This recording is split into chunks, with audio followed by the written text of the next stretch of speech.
Jessica. Thus enjoyed our session and enjoying your posts. I'm enjoying your celebration of your new freedom of awareness. Yes?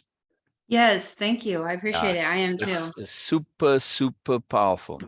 All right. So on that topic, I want to just elaborate a little bit. Since my book is now, it's purely coincidental, just something that I've been meaning to get around to and haven't.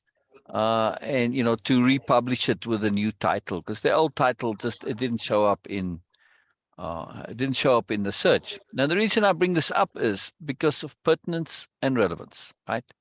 So somebody may look at this, okay, the psychology of bullshit. Is this some technical academic big book and going into detail and stuff? What does this have to do with the group? I mean, yes, okay, psychology is sort of related to self-improvement and self-awareness, but the psychology of bullshit, I don't get it. How is this related?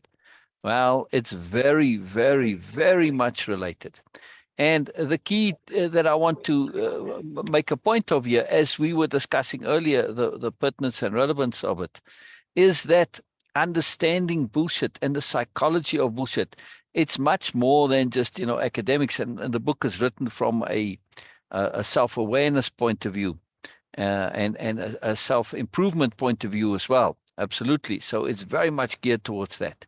Is that if we understand how it works, and especially when we look at the access applications, particularly in BMNs, which the book deals with, BMN standing for bullshit, manipulator, narcissist. It starts with bullshit, and then it gets a little worse and worse, and then manipulating and narcissism.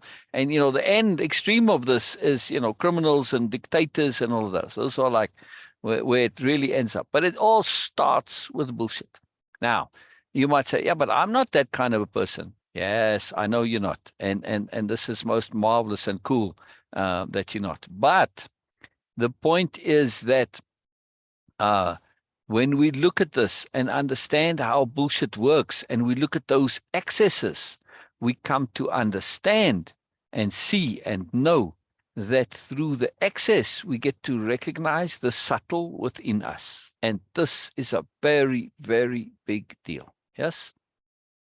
Right, Jessica? Yes, it is. Yeah. And that's the thing that the word that, or the, I guess, phrase that comes up is, you could also bullshit yourself. So learning the psychology of that, you're also learning how you are bullshitting yourself as well. Exactly.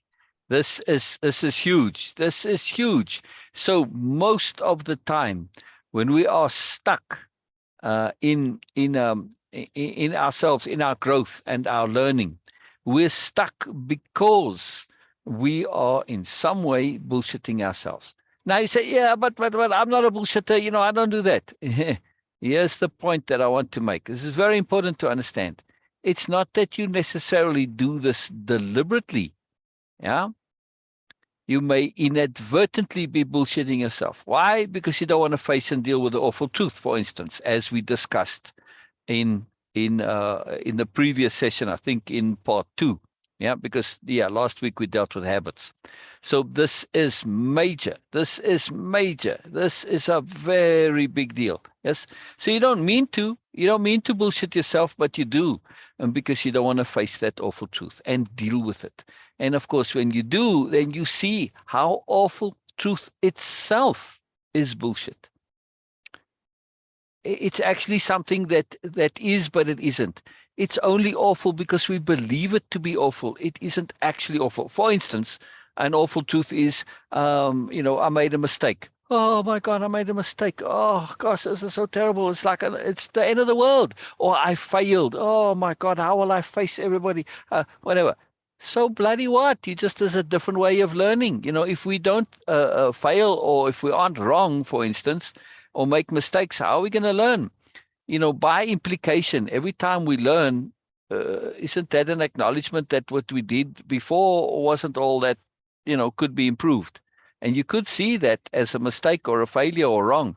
Well, it would be foolish to do so. but that's what it is really. So when we're wrong and we fail, it's just a different way of learning. Either make a big deal out of it or you learn and you move on. Now, if you're being impeccable, of course, then you got nothing to worry about. But if you weren't being impeccable, well, okay, then you can feel bad. So moral of the story is be impeccable. In other words, don't live a bullshit life, right? So to understand the psychology of bullshit is a massive, massive, great, big, huge deal. I cannot emphasize this enough, what a big deal it is, right? In terms of our learning and growth, because it's much connected to bullshit, manipulation, narcissism, deception, inadvertency, implications, queuing, there's a ton of things in the book. And also, the very first chapter is about preposterousness. If we don't understand preposterousness, then we don't learn to recognize bullshit, and especially in extreme forms in others. And this is a very big deal. So, if you don't want to end up being bullshitted as a part of your self-improvement, it's absolutely critical to understand the details, the nuances of bullshit. Yes. So the point I'm trying to make is to understand this. I mean, it's also the psychology of the superiority paradigm, which is understanding hierarchy. It's understanding bullying and dominance and all of the other nonsense that comes with it. So to understand this is a very, very, very big deal. It's massive. It's huge. It's tremendous. I cannot emphasize enough what a big deal it is to understand and what this book is, right? So yes, it says the psychology of bullshit, but it's also the psychology of the superiority paradigm. It's the psychology of narcissism, which is extreme bullshit, right? I mean, what is a narcissist but a major bullshitter? I mean, aren't they just bullshitting themselves to think that they're wonderful when they're not, right? So Yes, extreme they're bullshit. not only bullshitting themselves, but they're bullshitting other people. Precisely, because, and the book goes into great detail about this to understand this, right? When we realize that a narcissist is typically a narcissist because they are hollow, right? They're hollow inside. And so the narcissism is there to cover up the awful truth of their hollowness. They never learned. They never learned to be people. They as kids, they started this bullshitting. Oh, look, I'm wonderful. Yes, I know, and all this to cover up the fact that they don't know and they're not wonderful. And it just got stuck, and it got to be a pattern. And they got stuck, like we talked about last week, habit, right? So when you look at this stuff, it's a major, major, major big deal. I can't emphasize enough what a big deal this is. What a big deal this is. Good morning, Sher. Good morning, Sher. Sher is not joining us today because she can't, but she is listening. So this is too magical. I'm glad you're here, Sher. I'm glad you're here. Wonderful, wonderful, wonderful. Okay. So we are live right now, everybody, looking in the group. So please come and join us. I posted the notifications. Too many of them, but all right. Facebook has changed how they do the lives, so it gets a little tricky. Also, since Sher's coming up, there, reminder: the psychology of bullshit, the book, and I also have a course on it. The course is called the psychology of the superiority paradigm. I would have liked to title the book that way, but you've got to title your books according to what people search for, and nobody's searching for the superiority paradigm, even though some people know what it is. It's not out there. But okay, bullshit, this is out there. I'm wanting to understand bullshit, it's out there. So the course is called the psychology of the superiority paradigm. It's a big deal, and Cher's done some of the course, and we've talked a lot about it. It's a big deal. So I'm really trying to make the point, people, that this book, it's free right now. Take advantage. Go and get it. The ebook, it's free, and you can get into it. And it's very, very potent from a self-improvement point of view and self-awareness point of view. Now, I want to make this point very clear, right? I'm not saying we're all bullshitters, no, but I am saying that when we look at the extreme examples of bullshit, which is a BMN, right? And we all have BMNs in our lives, or at least most of us, right? In some way or another, if not indirectly in your life, at least we have it in politics. We see many examples of BMNs in politics. They're drawn to that. They just gravitate towards it. So when you see these people, you say, well, but I'm not like that. But then when you look at, oh, you know what? Do I have a little bit of this in me? In other words, when we encounter the excess, it makes us aware of the subtle within us. And this is profoundly, profoundly valuable, because otherwise it's just there subtly and we don't notice it because it's subtle, right? So when we look at this and we see the excess, we get to recognize the subtle within us. This is profoundly, profoundly valuable.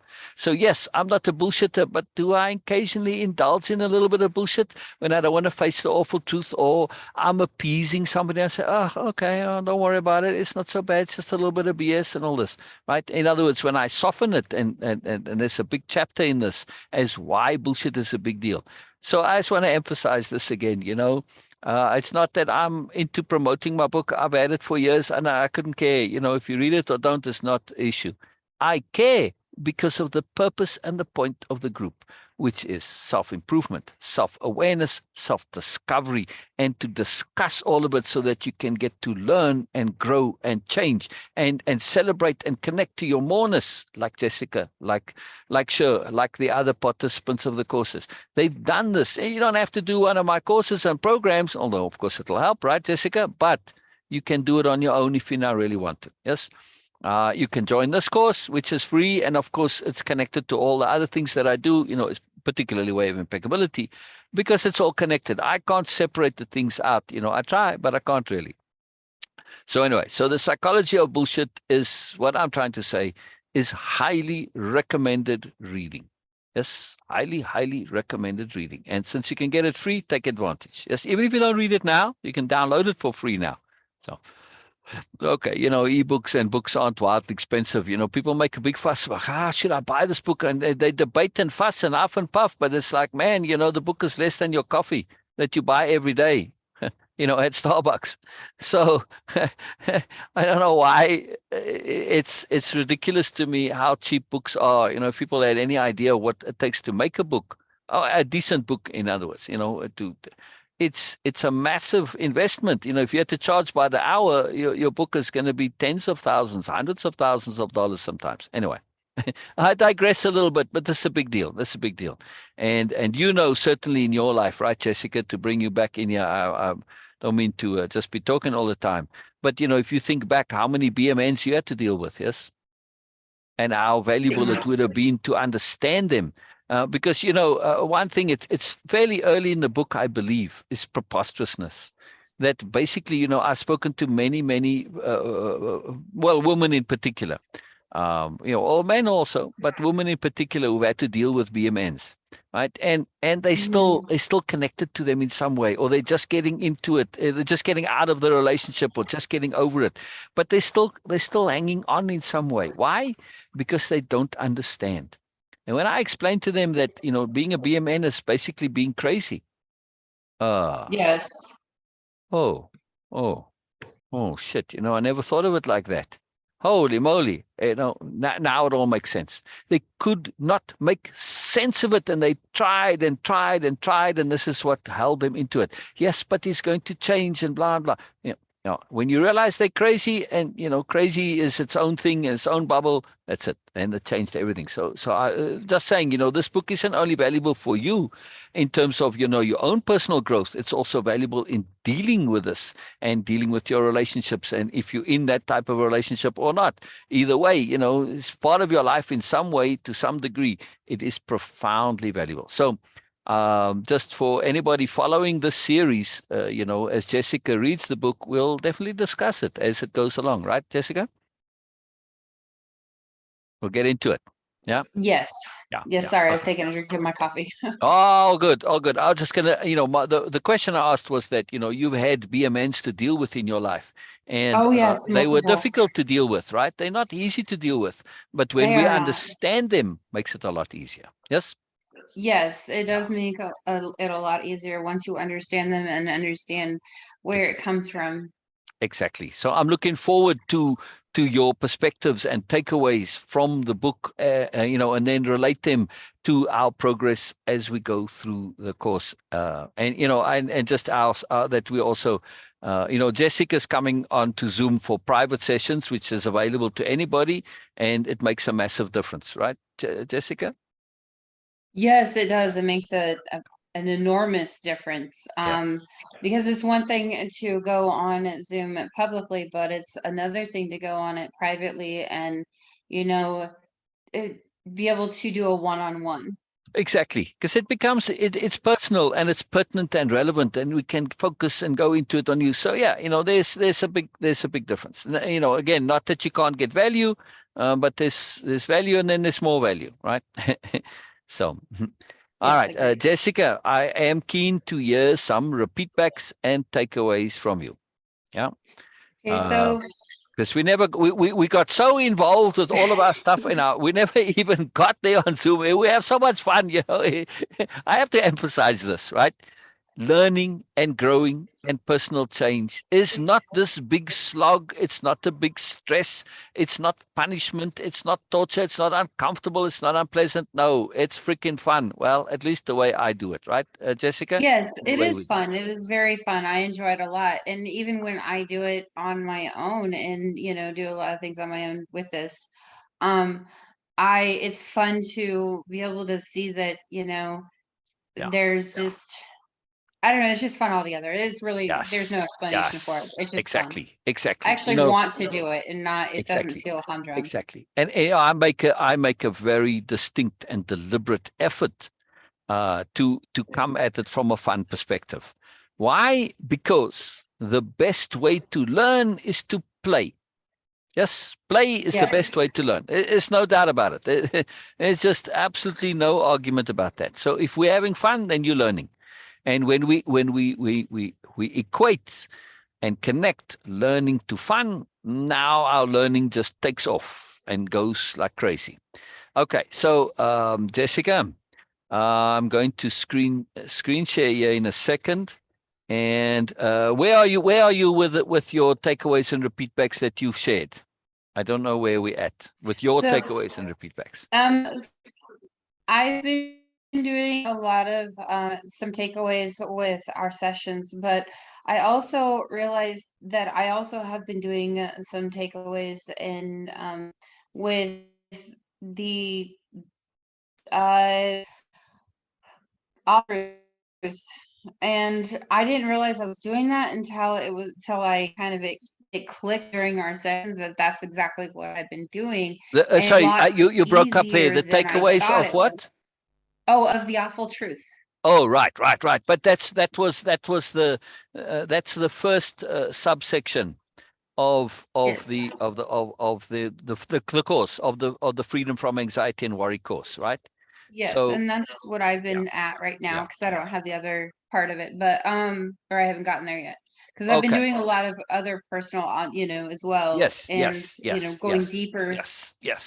since I'm just starting all this. All But right. So, Jessica, give me 1 second. I'll be back in a second here. But while I take care of something here real quick, do me a favor and read us your repeat back and takeaways on Awful Truth. Just go okay, through them, please. yep, not a problem. I can do that. So when I had first started with the awful truth, I completely was overwhelmed with it because when I saw it, I'm like, oh my goodness, like does that mean that I have to go through, every gory detail about myself? Um, and reality, it's not as hard as I made it out to be. I made it out to be this big monster that I didn't want to talk about, the elephant in the room, if you will.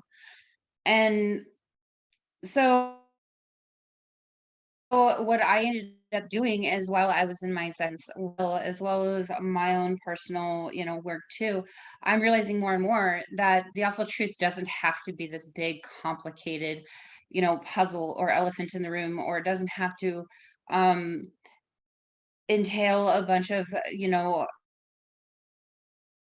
hard emotions or anything like that. It is to what I have taken from it is that it is learning that the little things about yourself, like things you do out of habit, things you do, just not deliberately, if that makes sense. There's a lot of times where I would automatically say should or automatically say, other things where a lot of people didn't quite understand exactly what I was talking about And that was because I was mindlessly doing it. That is an awful truth that I have. And it's not awful. It's just a part of me that I'm learning to change. Um, I'm learning to become more deliberate in what I say and what I do. I'm learning new and improved ways, and not necessarily just new, but improved ways, more ways of being able to communicate with people in what I am wanting to do or what I'm trying to say, and deliberately doing so in a manner that not only will they understand, but I also won't confuse myself, because there's a lot of times I do that as well. And so I have learned that, my awful truth isn't so awful. I have the things that I have done um and said out of just to say them, out of just habit, out of just consistent programming through my life. And now, when I first found my voice, everything was verbatim, always. And now it's not. And it started becoming that way more and more, that it wasn't verbatim. Um, I wasn't saying what I meant. I wasn't being deliberate in what I said. I was just mindlessly going through everything. And that is something that it's good to know that about myself. So technically it is not an awful truth. An awful truth isn't it exactly an awful truth. Um it's noticing those things about yourself that you tend to do, and learning from them, taking that and learning from it, and looking for new and more improved ways, more ways of um, deliberately doing something, or doing something with purpose. Um, and so it's really eye-opening for me to realize that, you know, a lot of this stuff, and a lot of reasons why I've had communication issues, is because of that simple fact that I started, stopped doing everything with a purpose, and started just mindlessly going through the motions of everything, or mindlessly saying things. Um, and also inadvertently, I was, unknowingly was also using those words to put myself down. Words like actually, and learning the word should. Should is definitely something that I'm learning to vocabulary, because it is, that was a purpose. You should. Um, it's it's actually enlightening to hear, to know that I'm actually able to do that now, and see it, truly see it. So that helps a lot. And with my awful truth, is knowing that I'm seeing all about myself, that it's easy to change. It's easy to make from a negative to a positive. And Yes. it's Yes. a lot easier than what, like I said before, it's a lot easier than what I thought it was going to be. I thought it was just going to be this whole emotional conundrum that I'm like, I don't really want to do that. And that's where I stopped. And that's where I even told Yeah. Sharon, so like, I don't want to do that. Yeah. Like, no. But Yeah. then when it was more explained to me, I'm learning more and more that, yeah, it doesn't have to entail all that stuff. It just is learning more about yourself, and how you can deliberately, do something instead of mindlessly going through stuff. Isn't that incredible? Isn't that incredible? The whole thing, right? And there's like a bit of a mucking fuddle when it comes to awful truths. And there's also magic. The moment you become aware of an awful truth and you say, my awful truth, it becomes past tense. Yes, The because moment you recognize it and you focus on it and you realize it, it becomes past tense. Isn't that incredible? yes, it is incredible actually. And I didn't think about that. But it is incredible because, it's Ah, not, it doesn't become me anymore. What becomes me is when I deliberately take the steps to change it, yes, and to be yes. aware of it. Right. And the awful truth is more of just self-awareness. It's Exactly. not. It's a temporary condition. Yes. When you face it and you deal with it, you realize it's past tense, it's temporary. No, it doesn't have to be that way because I recognize it, and the awareness of it changes it. Yes, Yes. awareness is magic like that. It's kind of self-curative. The moment you become aware, and things fall into place and they That's transform that's also just why the by awful being truth is aware. not. Yep, and that's exactly why the awful truth is not necessarily the awful truth. Exactly. Exactly. Exactly. It's huge. It's huge. It's a magical thing. So again, to everybody hearing this word awful truth, right? There is actually no such thing. It's a temporary condition. It's an illusion. It's a bubble. Yeah. Yep. All right. So the next section is habits. Do you have any of the? Did you do any takeaways and repeat backs? You have them handy there of dealing with habits. The Dealing with slides. habits. I was even just, Yeah. yes, and I just I had definitely kind of I really looked into this whole thing too. Yeah. As well as like my own personal habits, things that I do mindlessly Yes. instead of things that I do out of deliberation. And that's also what I had spoken about my awful truth, because those two go hand in hand Yes. with deliberation and doing things out of you know what Mindlessness. I yes, mindlessness. And and that's the part that I had learned, that those are exactly the things that, let me go back to where I was here. um let me find it here. Oh, nope, we're not doing that. All good. All good. Yeah, I'm trying to take away the volume here. Hold on a second. No problem. What is it doing? No, I don't want to do that. Volume You know, back. There. one powerful, while you do this, one powerful, awful truth is the fact that we do so much mindless things that we didn't choose to do. They just kind of came about in our lives. Why? Simply because of habit. That's it. Just habit. Just habit. Yeah. That's an awful truth. But when you realize this, well, then you can stop doing things out of habit. Yeah. Yes. Oh, yeah. And so, when it came to, like my habits and stuff like that, I muted myself while I went through Yeah. and Yeah. No found problem. out where I was at. No problem. But when it came to, my habits, things that were habit, and and more things that I know I'm realizing and seeing more and more are my habits, are things that were also conditioned within me. Things that I Yes. learned Yeah. by, by the, actions and words of others, but also by, making them into my own instead of making myself my own. I was making Yes. other people into me. Um, Uh, and so the habits of things like words, there is, the use of my words, it becomes yeah. a habit.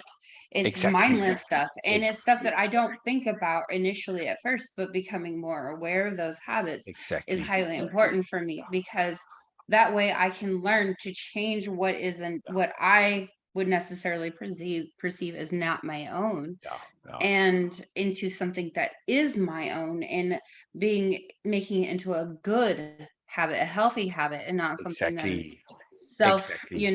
Exactly. defeating. And Yeah. like the word should, I should, Yeah. like, and this is something I talked about with you so earlier, as well as share, is that I had this long debate with CJ and share about the word should, and I'm like, no, but the word should, like, I should go to Yes. the store. Yes. I don't want Yeah. to go to the store. Yeah. But then she brought up the word need, and I had nothing really to say after Yeah. that. I tried to go back to the word should.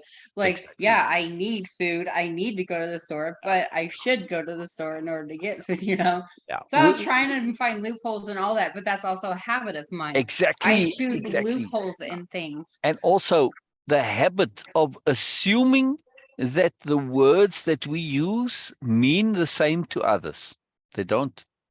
Exactly. No, they do not. We So, assume that habit, yep. assumption is a very, very powerful habit and kind of an awful truth when we really pay attention to it, because you're assuming you are just taking something to be true that you aren't actually sure is true.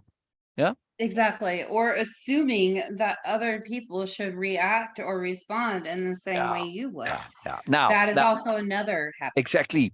So let's take this real quick just to jump back to where I started on the psychology of bullshit. Assumptions are really a type of bullshit. Yes, they are. Huge Yeah. type of bullshit. Exactly, exactly. Now, yes, sometimes we need to assume. We can't, all right, if I'm, going to walk outside, I've got to assume that the meteor is not going to fall on my head. Some assumptions are necessary, but it depends why we are assuming. Do I have to assume it? Well, do I have to assume it's safe to go outside? Well, yeah, I kind of do. But when I don't have to, and I'm just assuming because I'm lazy, and I don't want to make an effort, etc. Well, that's a different story. I'm assuming because it's convenient or because it makes me feel superior to assume somebody else is an idiot or whatever crap like that. That's all bullshit, right? So this is why the book is about bullshit. It's a powerful, very potent factor in our lives. And habits that you don't want to have, stupid habits, it's just bullshit again, right? Yes, and also another habit that I had formed over time was assuming that the world was bad, that the people outside my walls within my house are bad, Exactly. and Exactly. assuming that, I can't go out there because every single time I go out there, somebody is always going to have something negative to, Exactly. Now, and yeah. Oh, go ahead, go ahead, sorry, go ahead. I'm so just getting excited because I have a big point here. Big point. Keep going. go ahead. I would say, go ahead. Oh, I just want to tie and connect it all up, right? It's like Hmm. this painting that I made, that I created. It's a digital painting, but you see, this is about like connections. They have little loops and stuff, and it curls back and flows, and anyway. So this is just what happened in my mind right there now when you were saying about when you go outside and you assume people are bad, right? This now ties to, well, bullshit, but it also ties to anxiety and worry. And it Yes. ties to habit, and it ties to self-proving assumptions. So it's an assumption that everybody's bad. Same with worry and anxiety. And worry and anxiety is the assumption that things will be bad in the future. Not might be, but will, right? So Yes. you're assuming this. But here's the problem that most don't realize, and we get into it later in the course. There's a very specific module on it that we get into this. But really, you actually create the very thing that you don't. When you go out into the world and you assume people are bad, well, you got a bad attitude, a bad mindset, a bad vibe, and you basically gonna make people be bad towards you because, well, if somebody walks up to me with an attitude like I'm full of crap and I'm bad, well, I don't know, kind of F you, it's like, what the hell are you up to, girl? Come on. And so you already put them on the wrong footing, you see? So it becomes a self-fulfilling assumption. And this is one of the most horrible things. This is now, talk about an awful truth. Well, there you got an awful truth. You made your own crap in your life. You made it worse through doing this. Yes, I So we did. have to be And careful of this habit, right, of carrying our beliefs and assumptions out into the world, particularly when they are assumptions.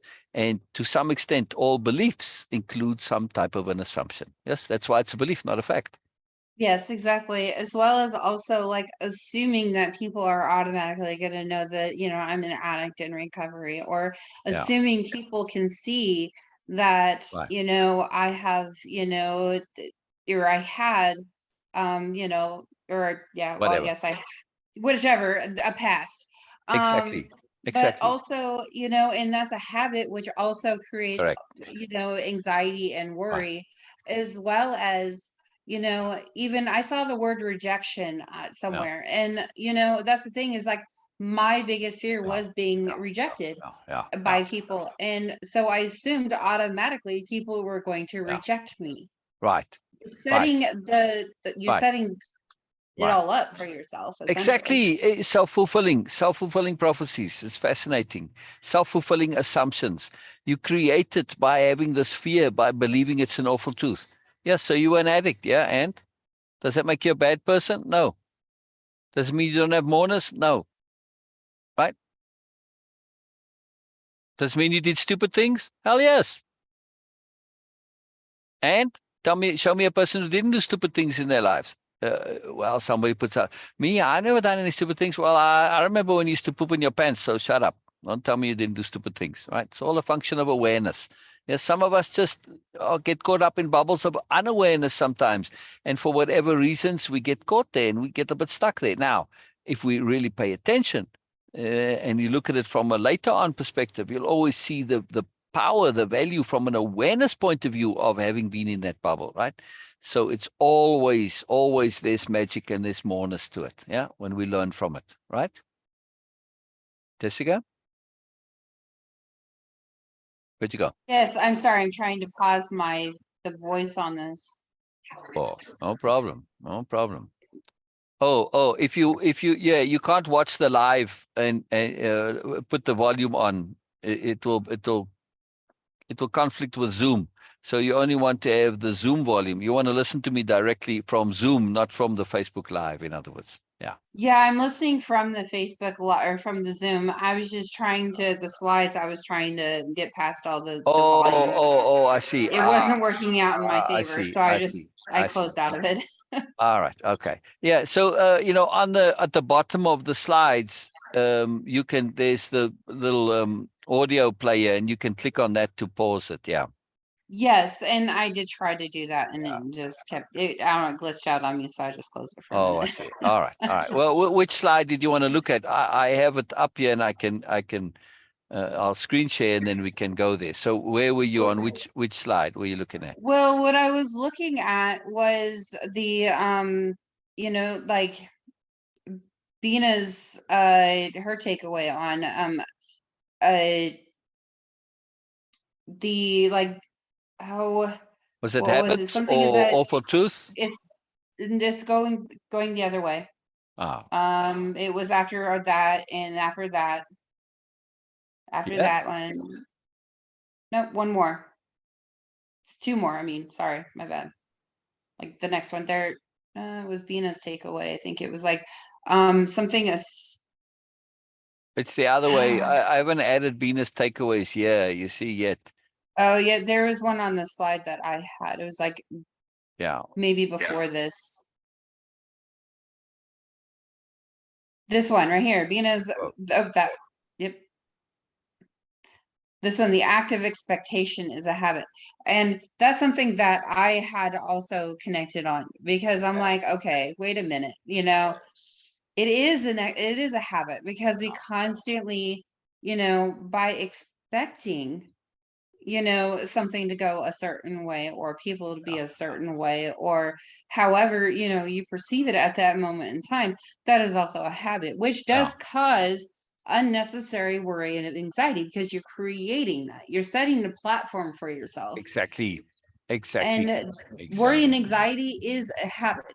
It is Exactly. setting the platform for yourself Exactly. that does not need to be there. Exactly. And it's in a habit of expectation, of expecting Yes. the negative. What a Yes. terrible habit. It's like, come on, it's like some people expect every day to be gloomy, and they kind of surprised when the sun comes up. It's like, seriously, people, there's so much magic and moreness and awesome in the world, and you always expecting terrible. What a waste. What a waste. What a We waste. tend What to a waste. focus on the one Come on. negative. Exactly. Exactly. Exactly. And this is the thing with expectation. Learn to expect moreness. And oh, wow, wow, wow, wow. Learn to expect surprise, joy, magic. Learn to expect these things, and that's what you're gonna have in your life. Yeah. Yep. And that's what we were discussing earlier. So it was Exactly. the, the surprise of things, Yes. and it really clicked with me. And so that's going to be one of my other Yes. things to work Yes. on is Yes. learning to accept surprises and that it's not a bad thing. Right. Well, and particularly to set the intent to surprise yourself. And why do I Yes. recommend setting an intent to do this? And it's not surprises from outside, which, those can be, positive or negative, depending, I mean, if a meteor falls through my roof, well, that's not a fun surprise. But to surprise myself is a different matter. Because if I surprise myself, I'm now jumping out of my pattern, and I'm behaving and doing something that's outside of my box. And it's like, whoa, okay, cool. And since, impeccability and integrity and sensibility and goodness is my underlying, well, my surprises are going to be positive because this is my intent to be positive. But when I surprise myself, it's proof that I've jumped outside into some realm of newness and moreness. And that's very cool. So when we get surprised ourselves, and at least you can set the intent to positively surprise yourself, just to be sure. This is really profound because you realize, wow, I can be what I didn't really think I could be, didn't even conceive I could be, didn't even imagine I could be. So surprising ourselves is ridiculously powerful. It is surprisingly potent to Yes. surprise ourselves. All right. Well, and I did that out of not knowing that I did that on Gotcha. multiple occasions. And I'm Gotcha. like, wait a minute, like I didn't Yeah. think I would actually be able to do that. I didn't think I Oh, could pull that off. Or even starting this group. This whole, the session and stuff like that. yeah. I was like, oh, I'm really not gonna get anything out of it. I don't think I will, but I'll There try it you go. anyways. I'll give it a try. There you And go. Yeah. I ended up surprising myself because I'm learning a lot more than I did in therapy. Exactly, exactly. And we'll get into that once Jessica's going to write an article of why therapy was disappointing, or she didn't get the value. I don't know what you're going to title it, but why you didn't get the value that you hoped to get out of therapy. And there's a lot involved in this, right? Because it's about should and mindset and expectations and convention and all sorts of philosophical issues that come into it. And it's a big deal, right? Yes. Expectations, awareness, all sorts of things. Very, very, very powerful. Very, very, very powerful. So we'll get to that when Jessica's written that article. I'm looking forward to that, Jessica. It's very powerful. Powerful. All right. So let's move on to the next session. Section, I should say. These are all the module is acknowledgement of what's involved, and the subsection here is investing in remedy. I don't know if you've gotten this far yet or not, Jessica. Yes, I have. You have? Yes. Oh, good. Okay, so I'm going to read through it, and then you can read us your repeat back on it, and then we'll get to takeaways. Yeah. Yep. Okay. Actually, I wanted to do something else before we started on this because I kind of forget. And let me get out of screen share here. Just to remind anybody watching this, because today, Sherman's not here, Sher's not here, Venus away, everybody's away. So we've got a little bit of extra time to do more. And I want to go through your dictionary of power. Just to go through the entries that you've got in there. That the dictionary of power is always there. You want to, after every slide, everything, you always want to add the new awarenesses, the new conceptions, the new power points, the new power understandings into your dictionary of power, because that's why it's the dictionary of power. You are taking everything that you've learned, all this data, and you are putting it together into this pyramid of pyramid of understanding. But the way the brain works is it doesn't remember detail. It needs to have a category for it, a title, a tag, yes, a capstone Mhm. to that pyramid. And that's what your entry is. So, for instance, expectations, right? Expectations isn't just a word, it's a conception, it's an understanding, at least because we've gone into it in detail. So when I say expectations, you're thinking assumptions, you're thinking habit, you're thinking pattern, you're thinking, expecting the worst and all the stuff, awful truths. It's all connected, right? In Mhm. that one term, it's all connected. It's like on your hard drive when you save things, right? You put it under a tag and there's this whole massive file. It's all about the tags, right? So the tagging is very important. So the dictionary of power are power tags for your understanding, not for information, but for your understanding. Because that entry, you've you've built into it this understanding. And through understanding, it gets to be associated with a tag, not memory, but understanding. And that's what we want to do. We want to have the associations come to that tag, that power conception, the entry into dictionary of power.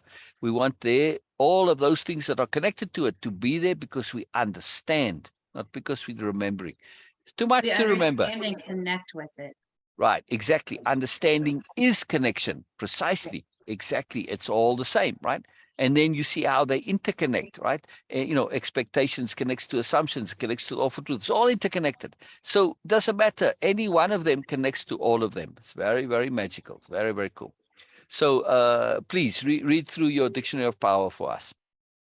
Okay, let me go get to that point here, and I will find it here for you, and then I'll get it read. While I do that, I'm going to go ahead and let you talk. I'll put myself on mute for a little bit.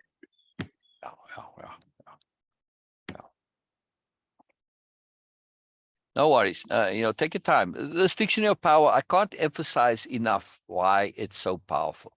And again, it's Jessica's dictionary of power. So that's the other thing. It's not like a dictionary that, it's the same forever. No, you create your own dictionary of power.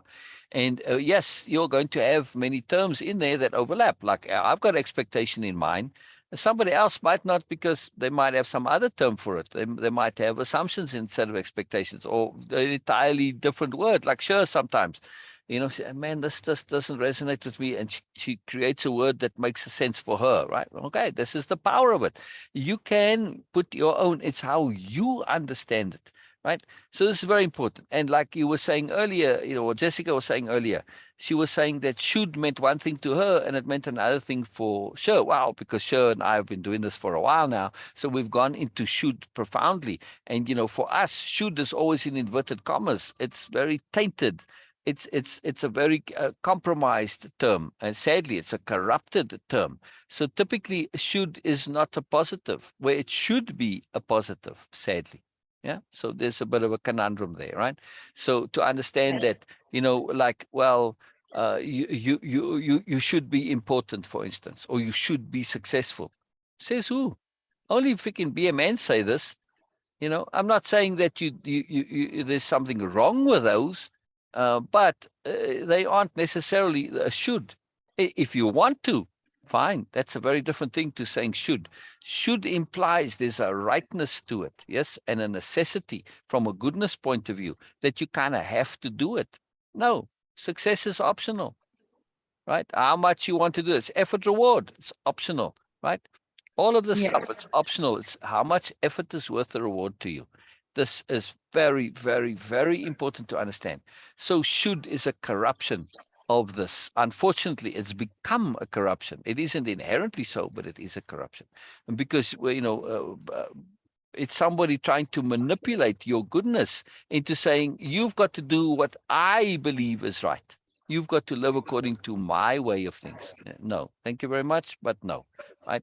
Just because it's all important to you, because you've got a great big fat ego and you want all this love and admiration, and you're a narcissist and you're hollow inside, and now you're trying to make out like this is the right thing when you know it's just bullshit. So you are bullshitting me with should to say you also should have it because it justifies your bullshit. No, thank you very much. I can leave that. Again, we see the power of understanding the psychology of bullshit. It is profound, people. It is very, very, very profound. I cannot emphasize enough how magical it is, because you get to understand, because the book is really, the alternative title would be the psychology of the superiority paradigm. In other words, you're learning the psychology of how the world works. And how the world works is kind of bullshitty for the most part. Many of our societal norms and things, it's bullshit. It's all bullshit. So, I'm not saying be anti-establishment and, rebel against things. No, just be aware of it, and then you can shift and deal with it and know it's there and move on and go past it, right? You don't have to buy into the bullshit, in other words, right? And I'm not talking about bullshit from a like politics point of view and stuff like that. No, I'm going on a much, much deeper level.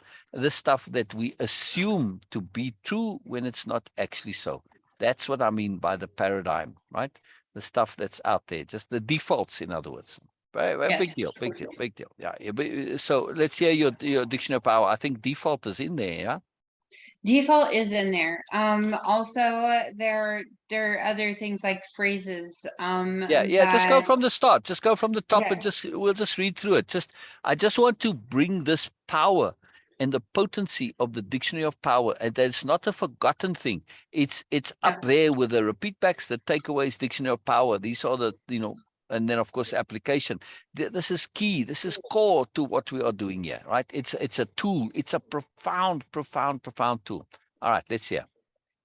Okay, so one is hypervigilance in saying my words and actions. Yeah. Um that one is huge for me Yeah. because instead of being so hyper vigilant about what other people say or what people, how other people act, I need to remember, be hyper Yes. vigilant about how I say things, what I say, and how I Yes. act and what I do. Yes. Yes. Um, Yes. So to get more into the spirit of the dictionary of power, we want to take all of that and we want to kind of condense it into a conception. Yes.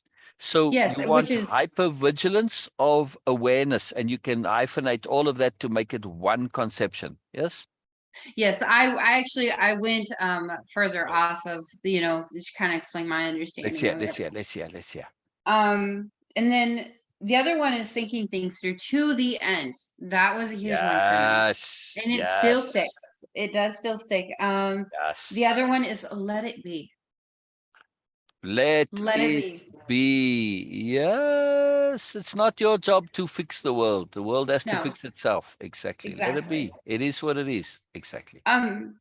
The root of self-love, for me is confidence, respect, and it's also positive selfishness. It Positive selfishness. Oh, that's a Positive huge term. selfishness. That's why I want to go through your dictionary of power, right? Because Yes. of conceptions like positive selfishness. All right. So explain to us. I'm saying, hang on a second. I've been taught all my life. Okay, I'm going to be the person who, I mean, obviously we've discussed this, right? I'm going to just be the noob here now. And I say, wait a second, hang on. Oh, I object. Sorry, pause, stop the lorry here. Hold on. Excuse me, Your Honor. Objection. All right. So now we're pausing here a second. So I'm saying I've been taught all my life that selfishness is bad and negative. But yeah, you're saying positive selfishness? What the hell is that? Would you please explain, Jessica? Positive selfishness is doing things for yourself, such as um what does it what makes you happy? What makes you content? What helps you? Why Because is this positive? Why is that not like, well, okay, screw because you. I'm just going to do everything for me and screw you guys. And, I don't care what happens to you. And how is that a good thing? it's a good thing because by helping yourself, you're helping others by Oh, slow implication. down. Say that slowly as the power and the potency and the importance of this. By By help. helping yourself, you're helping others. Why? Because Why? How? because if you're in a bad space and you're busy taking care of others and you're not taking care of yourself, you're not actually being able to take care of others in an appropriate way. Exactly. In So, other words, it's like if you've got the virus and you're all infected with the virus and you don't take care of yourself first, you go out there, you make everybody sick, yes? yes, So exactly. would you say crappiness of being, right? Can we call this a disease like a virus that's infectious? Um, it can be in a positive way though. Right. No, a So this crappiness is of being, I'm saying. Oh, crappiness of being, yes, that is a virus and it is very, yes. Sorry, I wasn't understanding at first. But no, No, happiness of being is a positive virus. Yes, yes. exactly. And if you're not doing okay yourself, you're going to leak that onto other people. Now, if you're able to take care of your needs and filling your own cup up and being able to, Exactly. make yourself okay, then yeah, you can, you know, help and improve your environment, meaning people around Exactly. you, Exactly. All right. So let me ask you this, right? From the context, just to condense things and short circuit a little bit here. Uh, uh, if I make myself improve myself, get happier and be content with myself, acquire independence of being, etc., right? Now, Yes. through this, I make the world better, not because I'm doing anything, because I can't presume to know what's good for others, right? I make it better simply because I'm not being negative, correct? Yes. Right. So I'm making it better by not making it bad, right? So this is it, and I'm taking a positive vibe into the world. I don't have to do anything. Now, here's the key point, though, why it's positive selfishness. Through that, I improve the world, not because I'm doing anything specific or directly, but just because I'm being being happy, being joyful, and having fun with myself, and having independence of being. So through this, I make everything else better, which benefits me. Yes, it does. And how cool is that?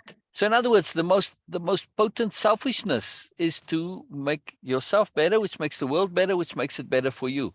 Now, if everybody did this, what a world we'd live in. Yes. Yes, it would be absolutely amazing. Right. Because Um, sorry, just to finish this point, think about it for a moment. Yes.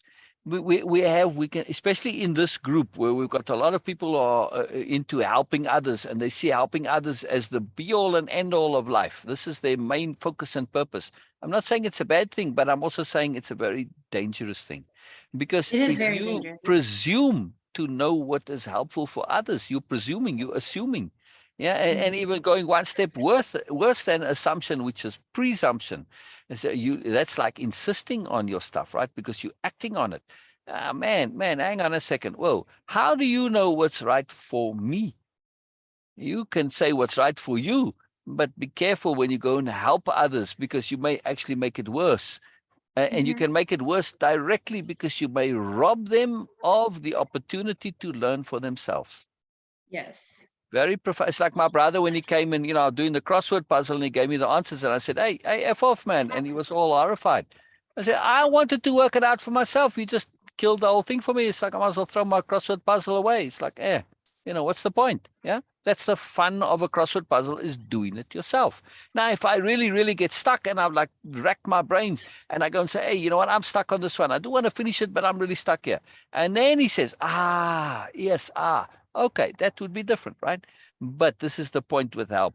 When asked, yes, but just volunteered, it's dangerous and it's counterproductive and it can be detrimental. So ethically, helping is very, very, very dangerous, right? And typically it's not a good thing to just volunteer your help. Yeah.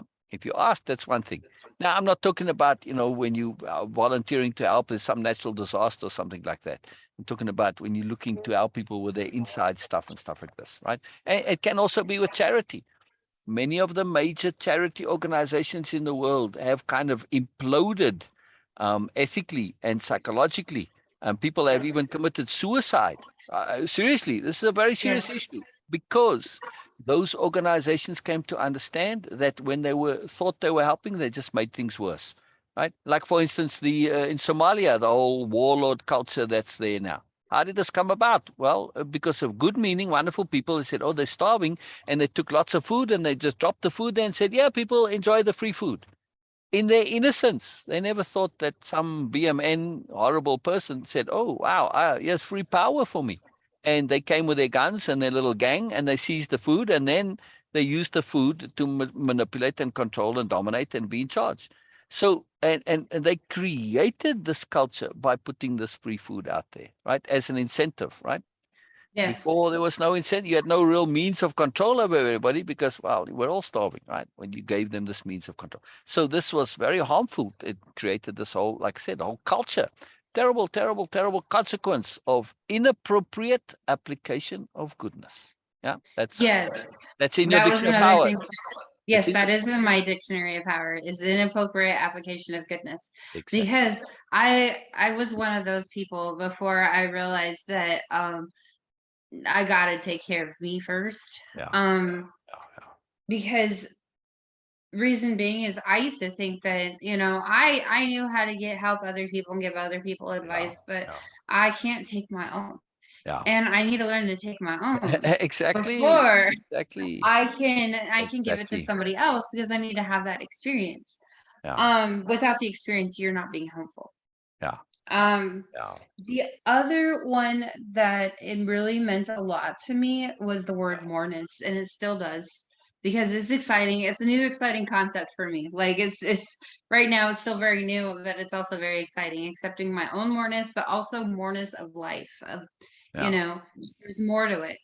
Um, exactly. and learning how to use it, utilize it, Yeah, how to yeah, apply it in a very appropriate manner, instead of, exactly, you know, exactly. um, the other one is appropriateness and, inappropriateness. In other words, intent and intention. Those two are huge in my dictionary as well.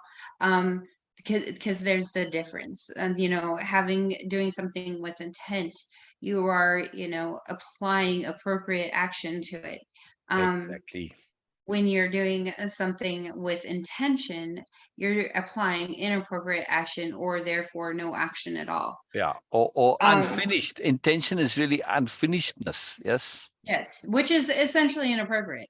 Exactly. Exactly. Well, it's because it's a waste um of time and energy. Yeah. yes, it is very waste of Yeah. time and energy.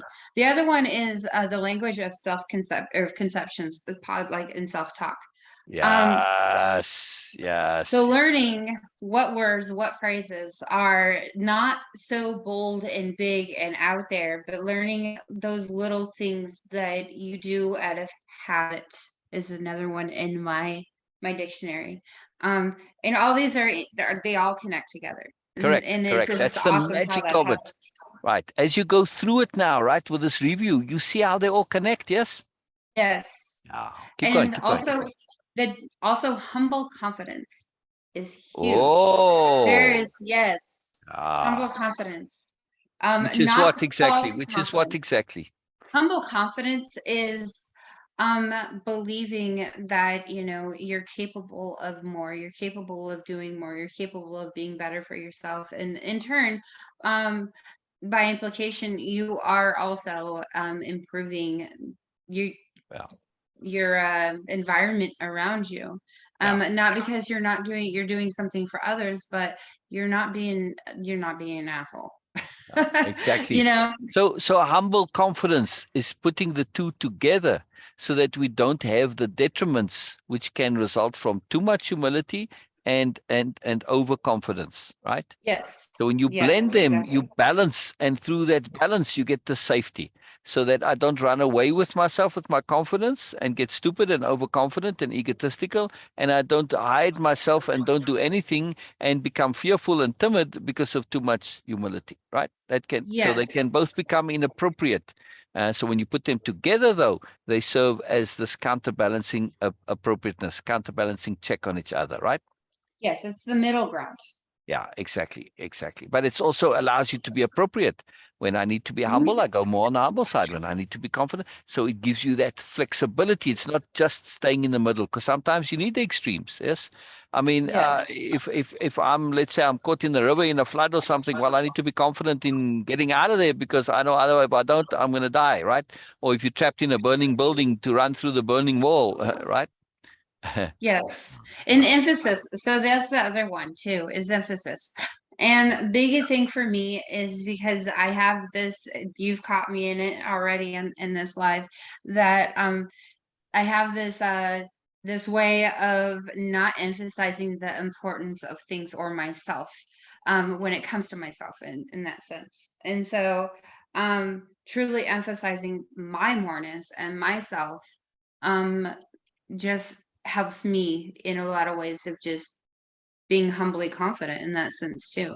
And not being timid about it, and not being embarrassed, or not, or not being overly confident about it, and knowing Exactly. that, oh, if that's where I'm at, that's where stay. Um, but knowing that it's okay to celebrate me. Yeah. So that's another one, is Right, self-celebration. right. That's a simple thing. Boy, it's okay to celebrate me. Now, somebody might say, well, why is that in addiction? So the conception, just to get your mind into this understanding, right? Instead of writing that sentence, you can put self-celebration. That would be the concept, yes? Yes. Right? I mean, if Yes. you put self-celebration there, doesn't that imply it's okay to celebrate, right? Me? Yeah. Right. So the conception is self-celebration. Now, somebody might say, but I don't get it. Why is this such a big deal? Because for some people, they've never done this, right? So Nope. for those of you who do celebrate yourselves, be aware that this is not something that happens naturally for others. Well, not everybody, right? And if I haven't been in a space where self-celebration is part of your mindset, part of your personal vocabulary, you never do it. And you just lose out in this. Now, Yes. some others, particularly people who have a deep goodness and a magic to them, people like Jessica and Sher, right? they might not celebrate themselves. Why? Because they're so afraid of being egotistical that to self-celebrate is like, this is a terrible thing. This is like, oh my God, it's scary. Yeah. Because that's like the slippery slope to becoming a narcissist. Yes. Mm-hmm. But it's not. So what we are learning is appropriateness. Of course, you must celebrate yourself, but like everything else, we always come back to which should be your first entry. All right, should. Sorry, I said should. My bad. Sorry. But I would recommend your core key entry there. At the very top of your dictionary of power, or you can even put it next to the name, dictionary of power, and put in brackets appropriateness. Yes. Right? Every single entry is about appropriateness in some way. It is each entry is another tool, another path, another avenue, another facet to get to appropriateness. So this Yes. is very cool, right? So when we look at self-celebration, like everything else, if you do it inappropriately and you go over the top and you do it unreasonably and unjustifiably, well, now it's become bullshit, right? Again, we get back to bullshit. Right. So, but Mm-hmm. when your self-celebration is genuine, of course, this is massive. Now, you say, yeah, but you know what? I haven't done anything to celebrate. I'm just a crappy person. I'm just a nobody. I'm just nothing. You're alive, aren't you? Yep, that's something to You celebrate. You're can, breathing. if you can talk, you can think. Go and ask the computer guys about, especially with AI today, right? We Mm-hmm. have computers that supposedly talk. No, they're not talking. They've been programmed. They're not talking of their own accord. The processing power that it takes to speak is incredible. The computers aren't even close yet to have natural speech, right? I mean, where they're creating stuff for themselves. They're not even close to this yet, right? I mean, I don't mean it where they just, you type in words and the thing repeat. No, that's a whole different thing, right? That's just copying in a sense. But to do this naturally, that's why our brains are so much more massive than those of animals, right? Because yes, even parrots say words, but they're not speaking. It's a very different thing. So if you can speak, you can think. If you can think, you've got reason to celebrate. We Yes. repeat that, right? If you can speak, you can think. If you can think, you've got reason to celebrate. Because when you think, it's one step and then the next and the next, and you can build things, right? So thinking is the ability to build. It's to build your reality, to build your life, to build yourself, build whatever the hell you want with thinking. Yes. So this is something to celebrate, right? If you can think, Yes. you can celebrate. Yeah. Which also goes into my other thing is making it my own. Yes. You know, Oh, why is this so important? Why is this so important, Jessica? it's important for me. Reason being is because I have over the years I have been so conditioned to not think for myself, to do as I was told, and to act a certain way, to be a certain Yeah. way, and I was never able to make anything my own. Yeah. And now it's important because I'm learning how to make things my own, how to make my Yes. words, my thoughts, Yes. my actions Yes. my own, instead of mimicking behaviors or Yes. mimicking words. Yes. um Yes. Would you I'm say able that, to. would you say, to ask you to really focus on why it's so important? Would you say that when it's not your own, the things aren't really real? They They're can not. You're living insubstantial. in a false world. Yeah. Yeah. But It's when you're you make them bullshitting your yourself. own, they get into your body and they become real. Yes. Yes. Yeah. Yeah. Yes, Now we have to be exactly. careful. We have to be careful with this because we can do this with fears.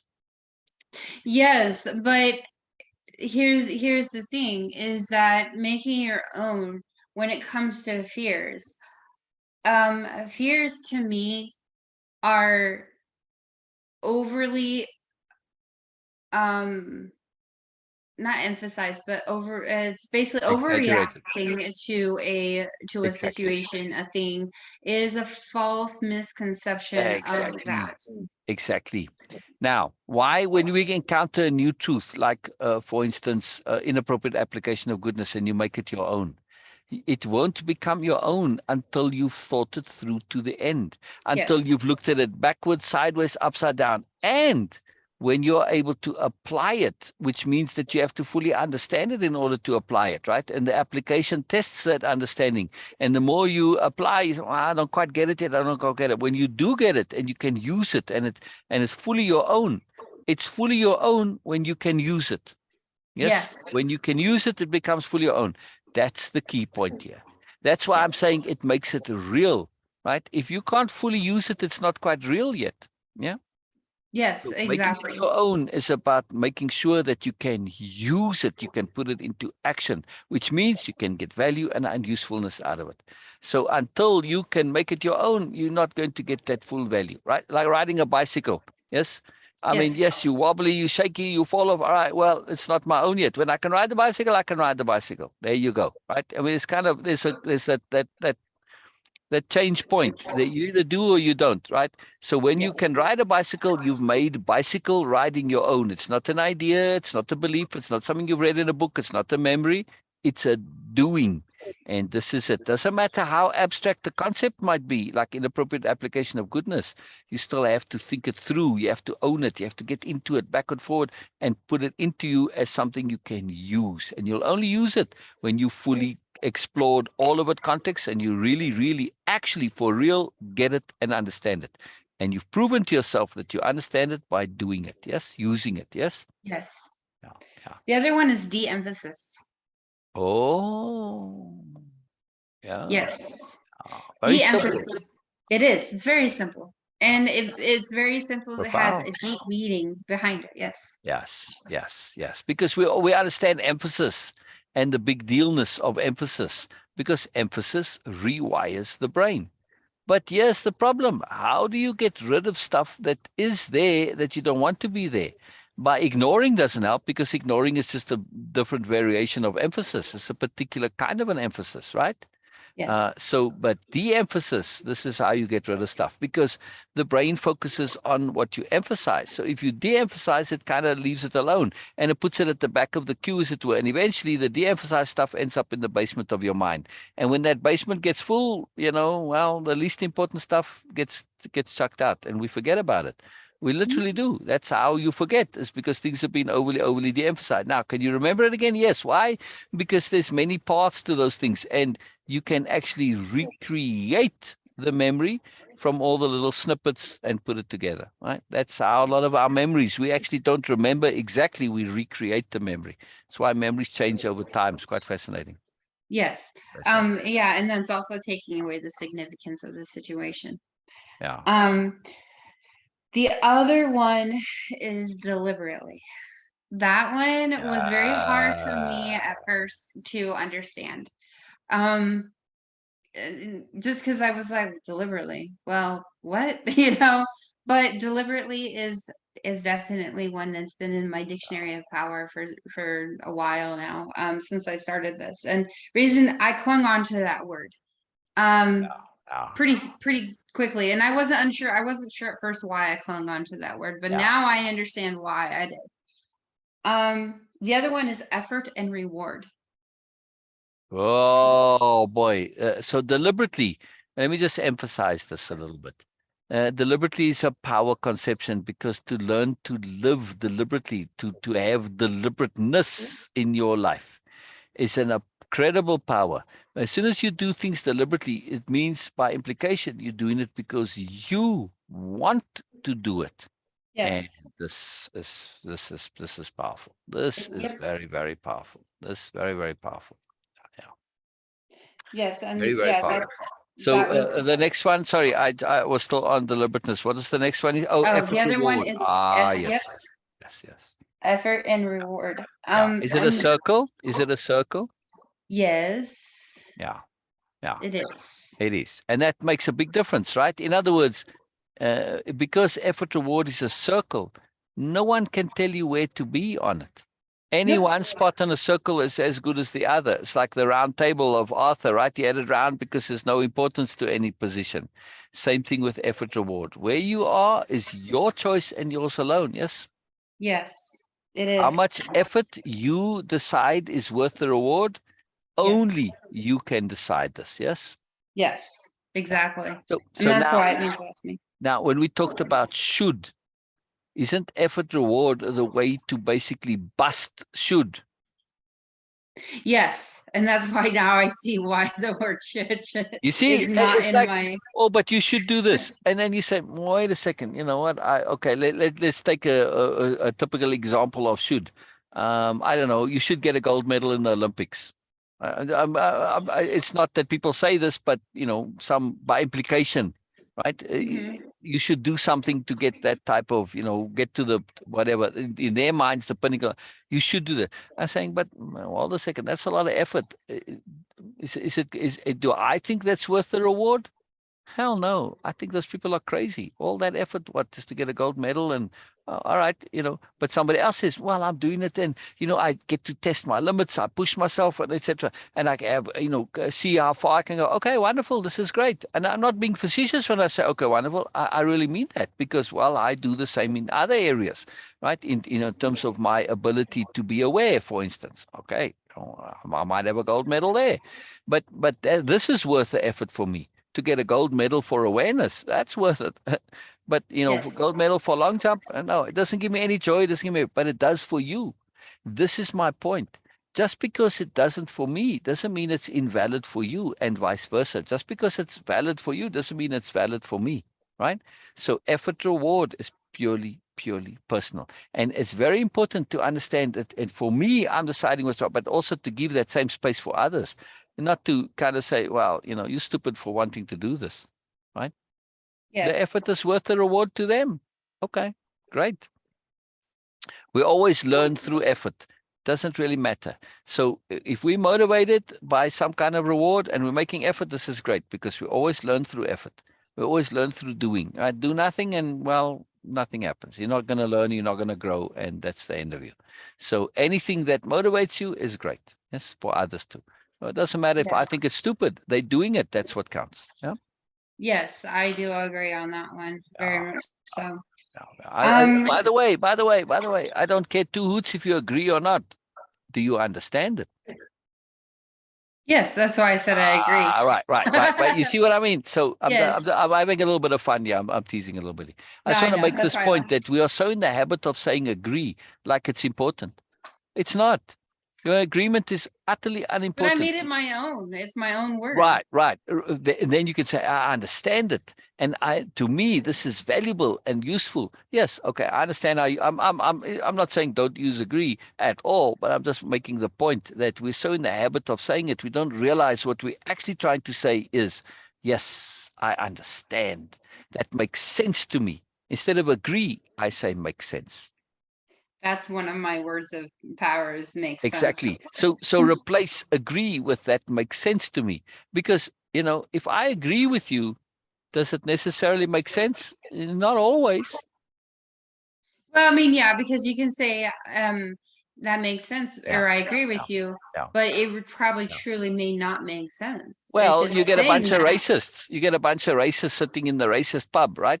And Yeah. they doing their thing, and they all and yeah, man, I agree. You know, those buggers, and they all agree with each other. But does it make sense? Hell no. If they were to think it through to the end, they just see, well, it's all about them trying to be superior, and it's their insecurity, and you know, this is why they got to have somebody push lower so that they can feel better about themselves by being relatively better. That's all it is, really. It's just really lame ass, childish need to feel better about yourself. Really sad, right? Superiority paradigm nonsense. But my point is, they were all agreeing, and the agreements mean nothing because it doesn't make sense. So I'm just cautious with that word. So sorry, That you know, I is didn't mean to give no, you a no, hard I time on it, but it's just fun. You know, we just no, go on I this. understand because that actually brought me back to my habits and my words Exactly. with that's Exactly.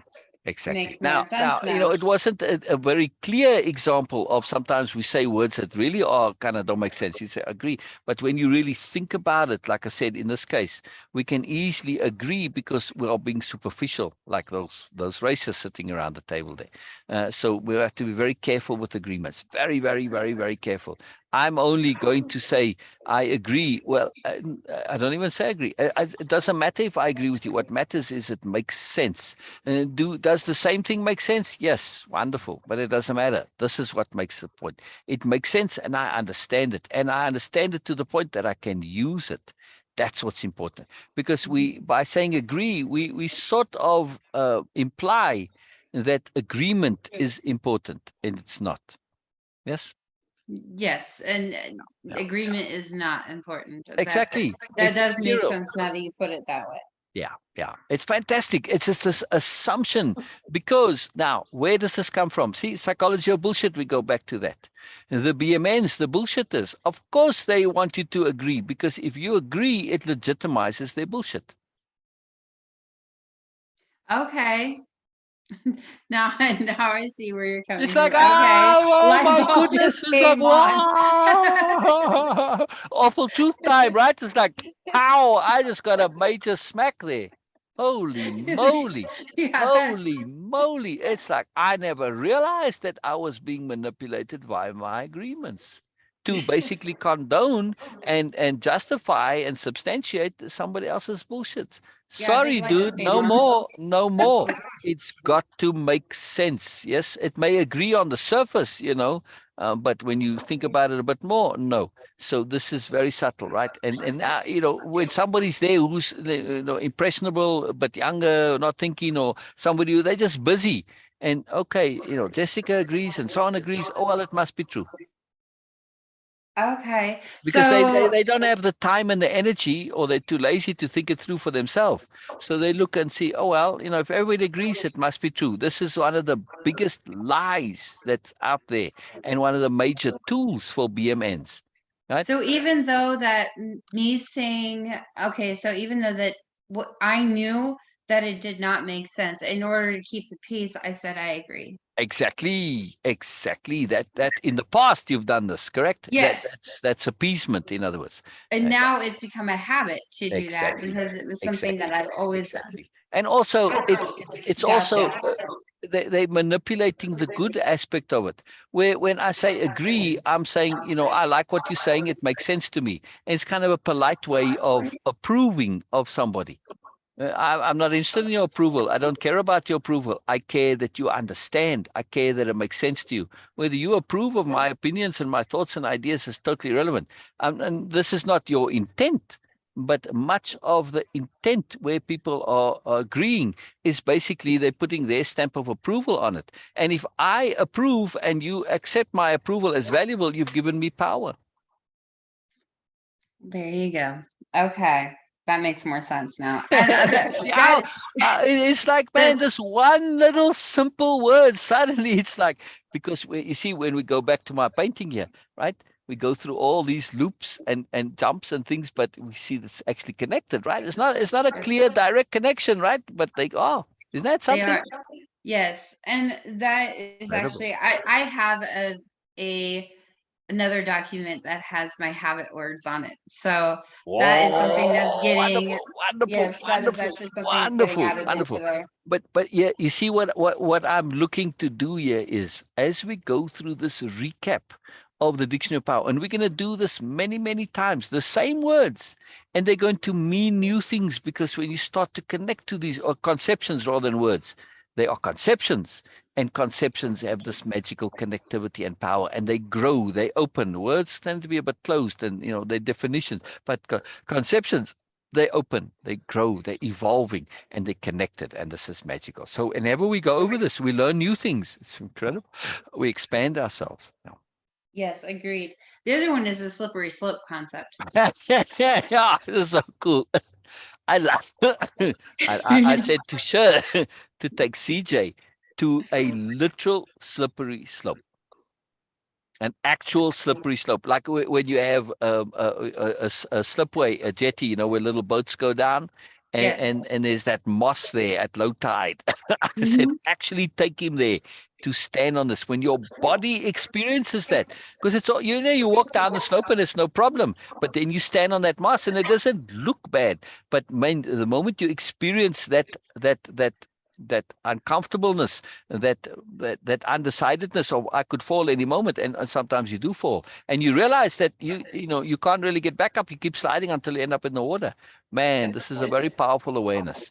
And It is sorry, a yeah, yeah. no, it is a very powerful awareness. And the reason being is because you know, when it comes to, you know, making choices or decisions in appropriateness, you have to think it through to the end. If you step on that slope without thinking it through to the end of all the You're possibilities, screwed. then you're like, oh shit. Exactly. And the point of a slippery slope is that you allowed a half step only. Right. So when you're Yes. walking down that jetty and you put your foot down and you feel it's slippery, that's the time to stop. Not when you finish that step and put the next step down, or finish the step by putting your weight on it. That's too late, right? So it's a half Yes. step only. So the moment you feel, that's it. And the slippery slope, it's a very, very applicable to things like anger and depression. You can't say, oh, well, it's just a little bit and a little bit is okay. We have this idea a little bit is not harmful, because in general, well, it's not, right? I mean, a little bit of salt isn't harmful, but a lot certainly is. And same with anything else. Even the nicest thing you can think of, have too much and it's going to, well, sex. A lot of people say, well, too much sex. And you see how you feel after too much sex, right? Mhm. It's a terrible thing. So a little bit is, we have to understand that in some cases, a little bit is too much. Yes, Even a little bit is tiniest too bit much. is too much. That's what slippery slope is. You got to get out of this habit of thinking a little bit is okay. No, no. When you get started in anger, depression, no, sorry, that little bit, it leads to more, and you can't get up. There's no. Once you've started, that's the point. You can't get back out again. That's why slippery slopes are so dangerous, right? A little Yes. bit is the same as all the way. It's the same thing, correct? Because Mhm. once you start, you're Yes. going to end up down the bottom. A little bit is the same as all the way. Yes, it is. And that's what the one thing when I heard you say depression, in my mind, I started saying unmotivated. So Yeah, yeah, yeah, and reason being is because I want to make it so it's not to me, associate depression with hospitals and medications yeah. and psychiatrists. And unmotivated is I can change that around for myself. And Correct, that's the correct, slippery correct, slope is correct. that, you know, the moment I don't allow myself to sink down into that, I Exactly, recognize it and exactly, I'm like, exactly, okay, nope, we're going to change exactly, this around. exactly. And yes, where impeccability comes in. Right? Yes. Impeccability is to have that discipline and that integrity to say, I cannot go. Because typically, when we start of depression, it's starting with self-indulgence, feeling sorry for myself. Oh, woe is me. It's bad luck. The whole world is against me, blah, blah, whatever, right? We indulge in that because, well, it makes us feel a little better. But that indulgence is the start of the slippery slope. So you got to have Yes. discipline to catch it the moment you notice it. No, sorry, I got to back out of this, right? And not Yes. indulge.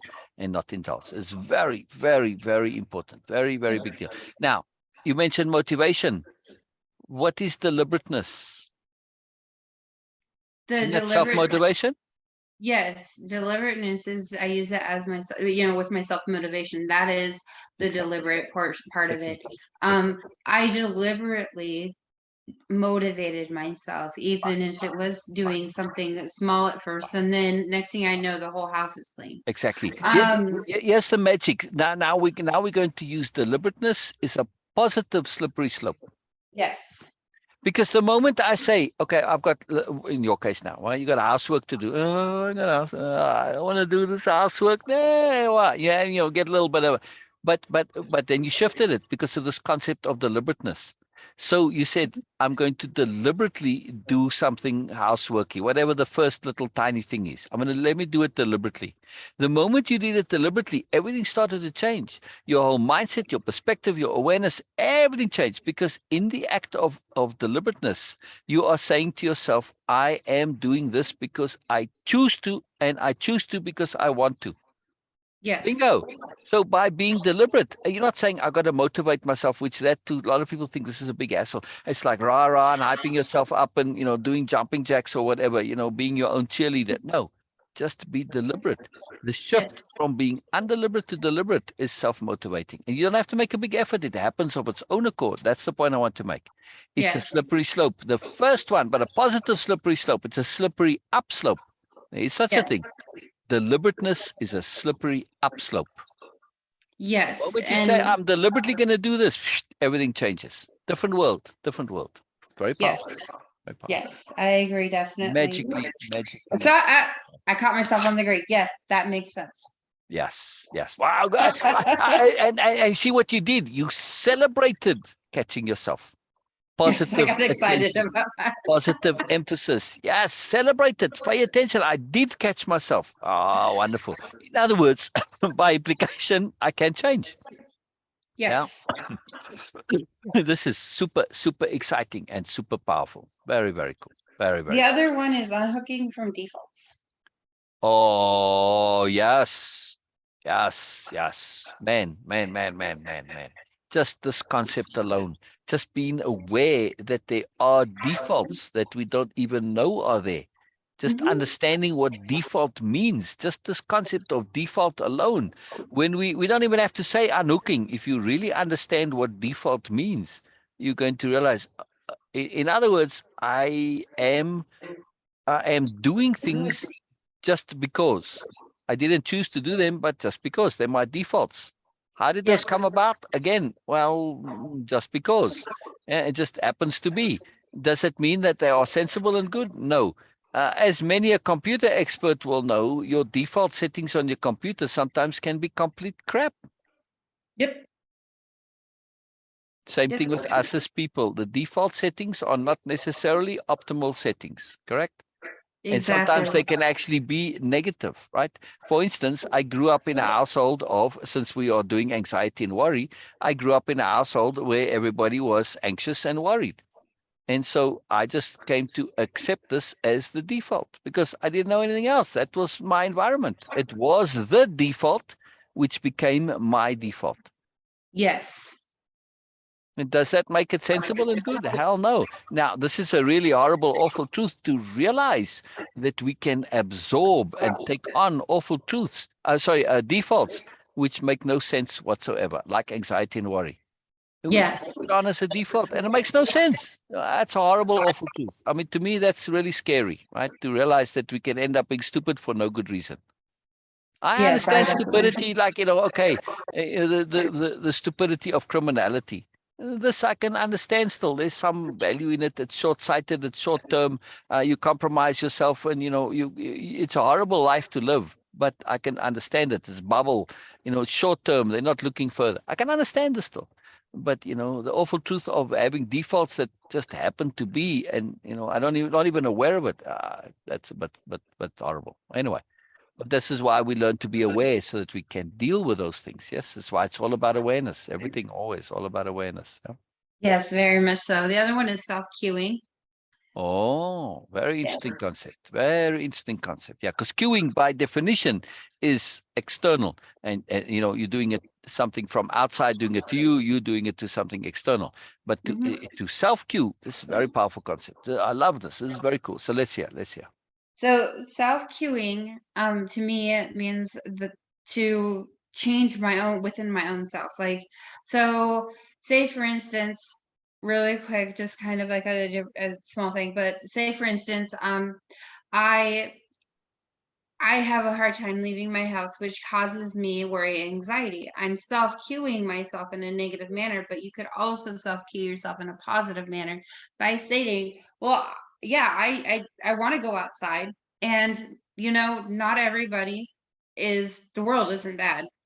Not everybody is going to be out there to hurt me. So I'm self-cueing myself and pushing myself into the positive direction. Now you could also do inadvertent cueing, which is not necessarily a positive because you're inadvertently cueing somebody and not even realizing that you're doing it, not being aware that you're doing it. Um, Whereas you could also do that to yourself. You can inadvertently cue yourself, and that's by default. Yeah. So, um, and it's a habit. It's a habit that constantly, Yes. that you have to learn to break. And learning to break Yes. is by self-cueing. Yes. So instead of saying one thing and being okay with it, I'm cueing myself to change it Yeah. into something positive and more, and knowing that I can do more, and there is more out there for me, and there's more in within me for me. Um, Yeah. and basically cueing from self-cueing from a negative to a positive. Yeah. And that's why it's important to me. Yeah. Yeah. Yeah. Yeah. Very cool. Very, very, very cool. Very, very cool. Very, very exciting. All right. So keep going, keep going, keep going. I want to emphasize a little bit here. I was going to continue with this today, but since it's just us here, I thought this is a good opportunity to go over the dictionary of power. But let me just make a nice connection here real quick on the screen share in a second. So the next subsection in this module is called investing in remedy, right? Yes. Now, when you look at that dictionary of power, isn't that all remedy? Yes. Every single entry is remedy, right? Yes. Right. So this is for worry pots. That's what I call people who are worrying constantly. Sorry, people. I don't mean to be nasty, but if you're a worry pot, know you're a worry pot, and that's it. So I'm intentionally use the term to kind of put a bit of pressure. So worry pots don't know that there's remedy, and this is sad, right? This is an awful truth for them. They don't believe there's remedy. But there is. So in Yes. your dictionary of power, you've got a whole list of remedy. Yeah. Yes, I do. So, the key point in this here is, right, so let's combine it now. Trust that there is remedy is a crucial acknowledgement to oneself. Now, if you think back in the past, did you know there was remedy? Did you have any trust that there was remedy? No. No. But then when you realized, right, just now recently when we connected to mourners, and you said, holy moly, shatoli, there is remedy. It all Yes. changed. That's There's why your therapy so was so useless. Yes, Yes, that was one of the reasons why my no therapy was so remedy. useless. Yep. There was constant rehashing Yeah, the same thing, and there was no positive outcome, no right, remedy for right, me. I wasn't improving. exactly. And look at the difference here, right? The next sentence is, without that trust, our belief in remedy doesn't mean much. Just a belief. Yeah. So you Exactly. went there believing that you might get a remedy, hoping.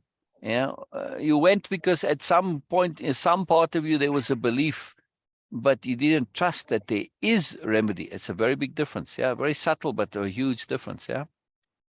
Yes, because I didn't trust that I would ever get Yeah. that Again, I'd look ever at get the better. emphasis. You didn't trust that there is remedy.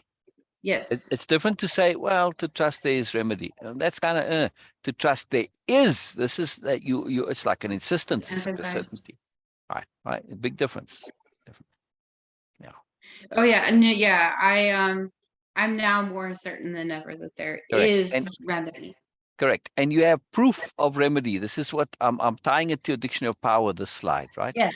So Yes, that again, is very much so right, proof. to finish reading the slide here, but when we truly trust there is a remedy and it can be accessed and implemented, then we connect to the actuality of that remedy as something actually real. What is your dictionary of power again? Uh, that's my remedy. It's It's something that's actually it's real. real. I Beautiful. made it into a reality for me. Exactly, exactly. So what's the next entry in the dictionary of power there? My next entry is independence. Independence. Independence or independence of being? Independence of being. Sorry, I didn't Okay, finish okay. Yeah, please, because there's a big difference, correct? Yes. Yes, so we want to be a little bit anal when it comes to our dictionary of power. Sometimes it's appropriate. We need to be precise because there's a massive difference between independence and independence of being. Yeah. That is a product of an unfinished thought right there. There you go. See, that's why it matters. All right. So this is investing in remedy is to get to independence of being. So let's go through the slide. Not only do we have to be aware remedy exists and is real, but also mostly that remedy takes time. Yes. This is essential. If we're not willing to invest in the appropriate time needed and trust that the remedy is valid and that it might take more time than expected or anticipated, we won't learn. Yes? Mm-hmm. That's a very big Yep. point. Right. A Huge very, point, very big actually. point. A big point. So, independence of being is a long-term goal. It's not something you acquire overnight. Yep. Well, none of these are something you Correct. acquire overnight. They are Correct. all But that, long-term goals. right, but that's not a negative. That's a positive. Why? It's a Because we've huge got positive. always something, the immediate awareness gives me benefit, but I've also got something to work on. I've got something to be involved in, and I've got the joy of continued self-improvement to look forward to. We repeat that. Yes. I have the joy of continued self-improvement to look forward to. How cool is that? It's very cool. And that's something that I already knew, and that's when, or I had realized that this isn't something that's an overnight thing. I mean, Cher's been Yes. working at it for quite a few years now, and Yes. you Yes. know, she's still going and she's still learning. Exactly. And And she's yeah, getting more on top of more. Now, as yes, Cher sorted the stuff, like, okay, when we started, shame and guilt were a big issue. Those long since have gone away. Yeah, those were really pressing on her in a big way, like really yes, they seriously, were. really pressing. But, those have long since gone. Does that mean that's the end of it? Hell no. Hell No. no. So each time she's discovering more on top of more on top of more. Right? It's not now about, fixing or remedying or dealing with problems. No, this is discovering moreness. What a journey to Yes. be on. It's a lifelong thing. It's a magical journey, right? So we have to understand this. It's a very big deal. So let's look at the rest of the slide here real quick before we go to your next entry. Without that investment into time, our impatience and short-sightedness will derail actual real remedy, and we'll be left with a short-term band-aid fixes, which leave us frustrated and constantly repeating attempts at ineffective remedy in the long term. Acknowledging that time needs to be invested in is crucial to the whole process we are undertaking here. Absolutely Mm, critical, right? Absolutely critical. So don't be put off by things taking a little longer. Transform that into a positive to say, "Yay, I'm going to be learning, and this is wonderful." Yes. So yes, and I definitely know that this is yeah, something, and I've understood that this is something that um I'm not gonna it's not gonna be an overnight thing for me. I'm not gonna be able to whiz through all of, the slides. And reason being is because I'm taking my time with each slide and understanding it and applying it to myself as well as exactly, my life. exactly, And exactly.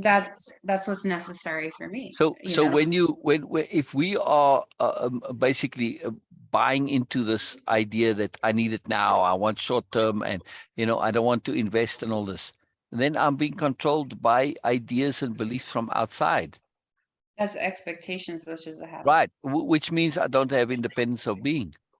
Nope, you don't. So when we understand that it's not just that there is remedy, but that remedy requires investment, and investment by its very definition implies some kind of time involvement, right? Yes. Yes. Because the investment has to grow. So understanding investment in time is also a part of us immediately acquiring some independence of being. Yes? Yes. Because we're Yes, unhooking it from does. this idea that, well, it's quick fixes and all this, and we are willing to invest. This builds our independence of being. See how it's all connected. Yeah, how cool is that? Yes. It's very cool, actually. How cool. All right, what's your next one here?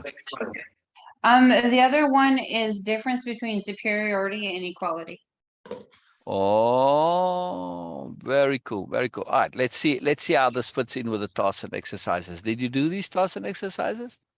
I didn't do this one yet. Okay. All right. Cool. Okay. All right. Hold I'll on. tell you what. Yeah. Then we'll just wrap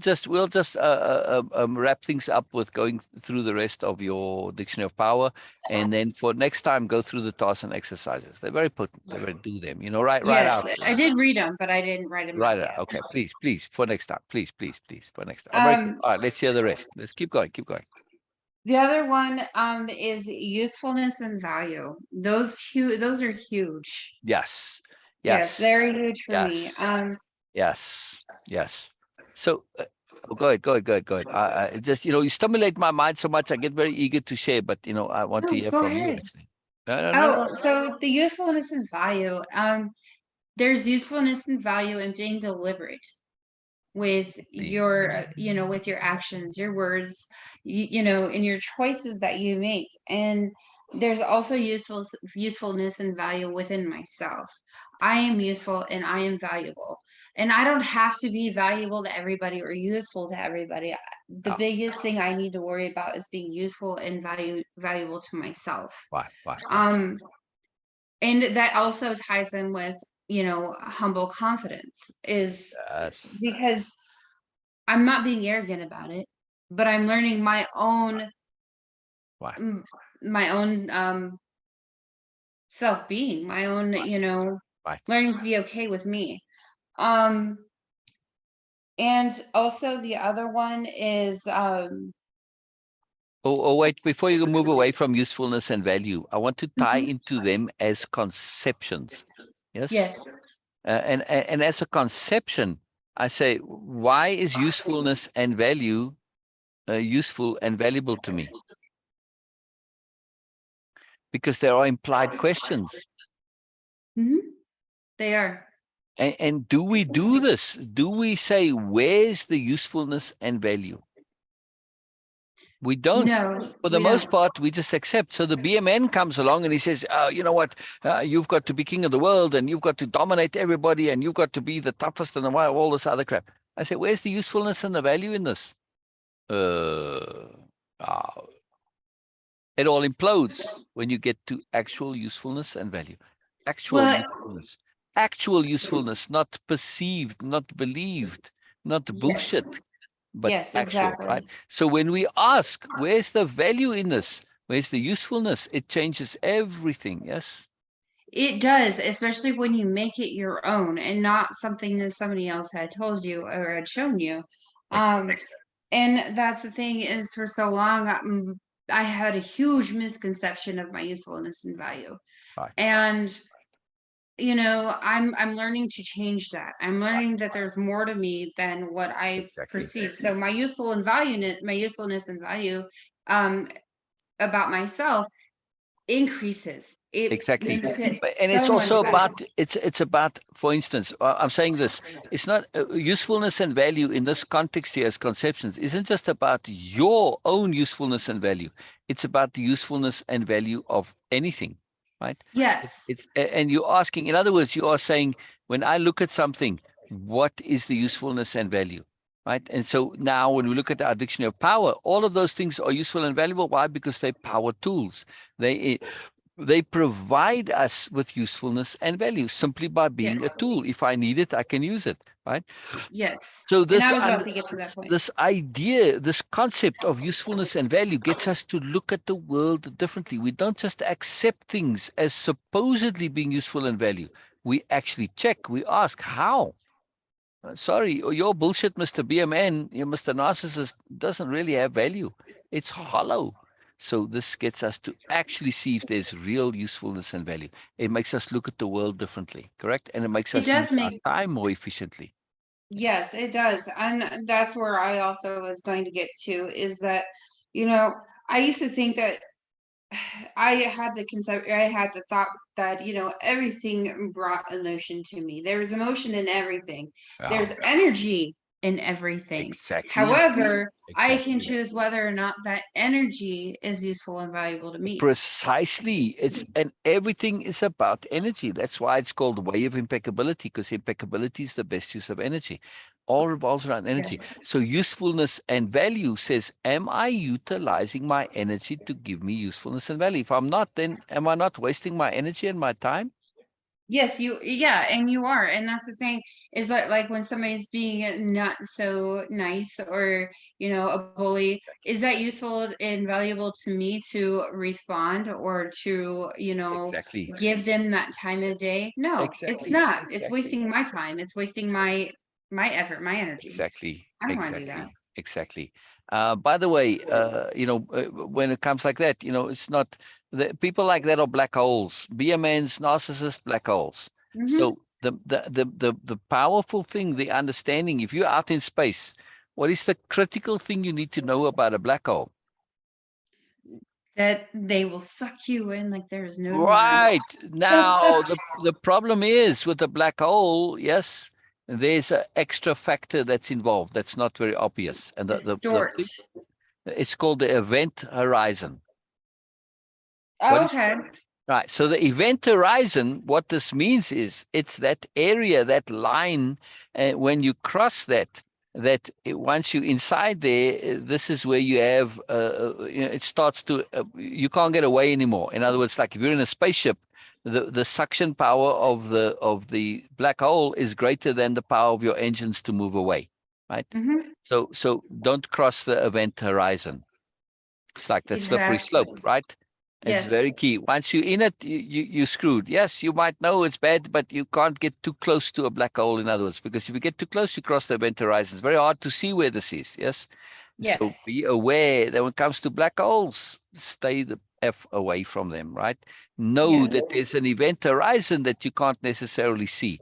So, in other words, if you are going to go close to a black hole, make sure you keep some reserve engine power in there, right? So, basically, Yes. what you want to do is you want to kind of reverse into it. You're flying away, but not at full power, right? So, when you Yes. start needing to increase your power, and you don't move forward, then you start to know you've crossed the event horizon. That's when you put full power and you still have time to get out, right?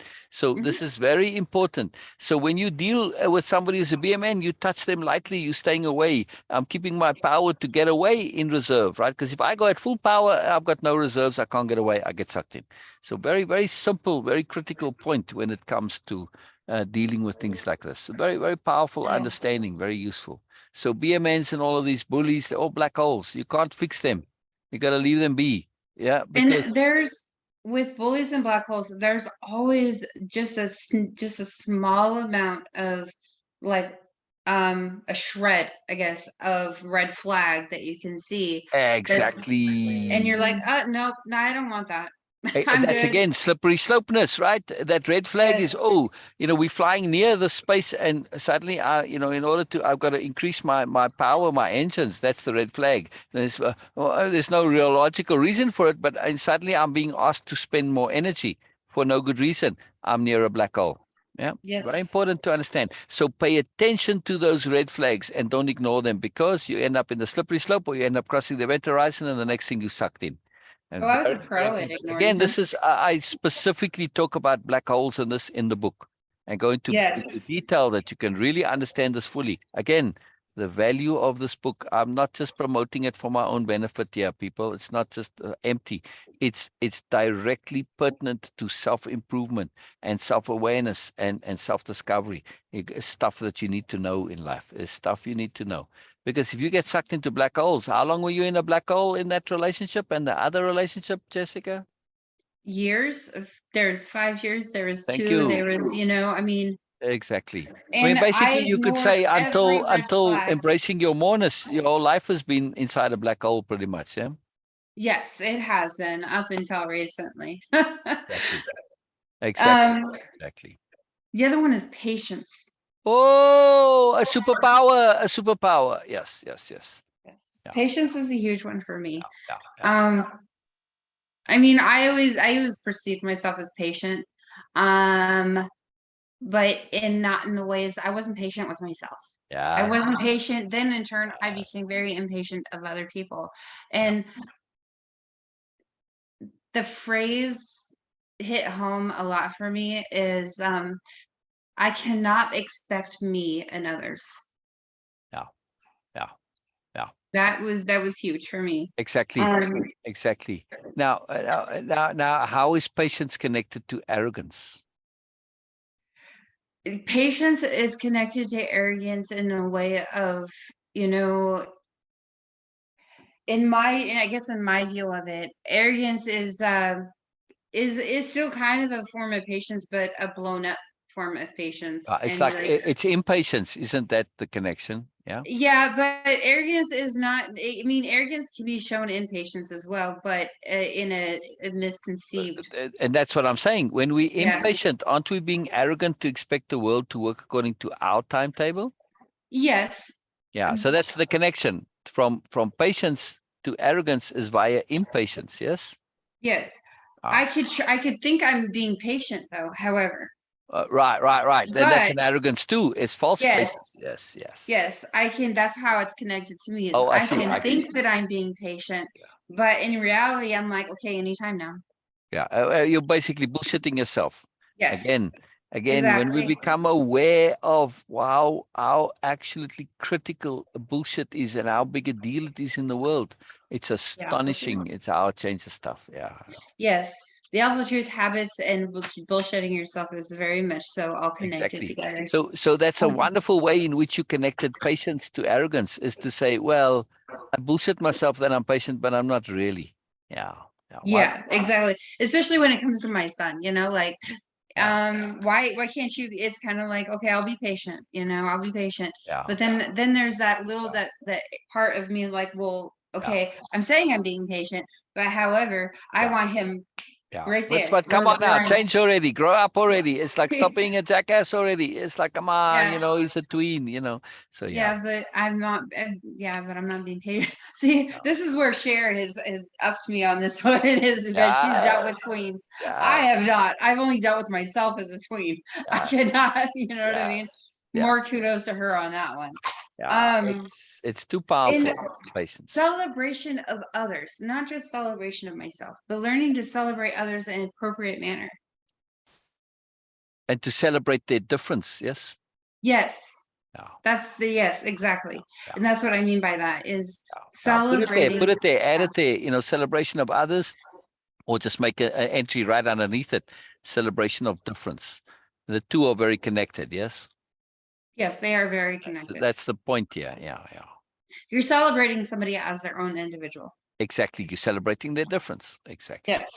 Right. And that is like huge for me because like I think I did that too much Yeah. and I forgot about myself.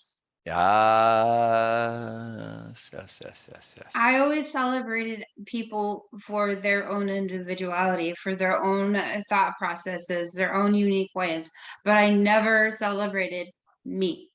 Correct. And it's critical. So It's it's learning, critical. Yeah. balance. That's another thing. It's in my dictionary power is balance. Yeah. Yeah. Yeah. Yeah. Balance is huge for me. Learning to Yeah. make sure I balance things in life, balance myself as well as others. Yes. So capital B, balance is Yes. important to add into your dictionary power. Yes. Yes, it is. It's very important because without balance, then Ah.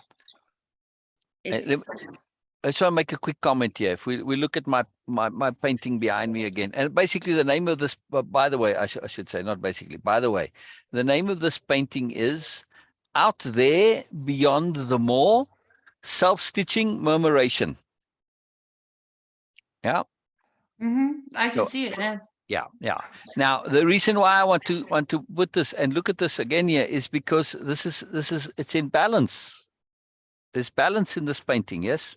Yes, there is. Okay, so I want to make a point about capital B, balance.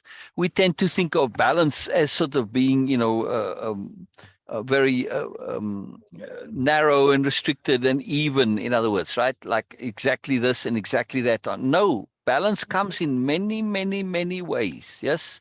I mean, Yes, it all does. dancing, you get them dancing all over the show, doing wonderful things, but they're always in balance, correct? Like ice skaters, they're always in balance. If they're not, they fall, right? Yes. But they're not standing still. And look at those ice skating pairs, right? When you get pairs ice skating, you got sometimes the guy is much bigger than the woman. They're not evenly balanced, but they're always in balance. See?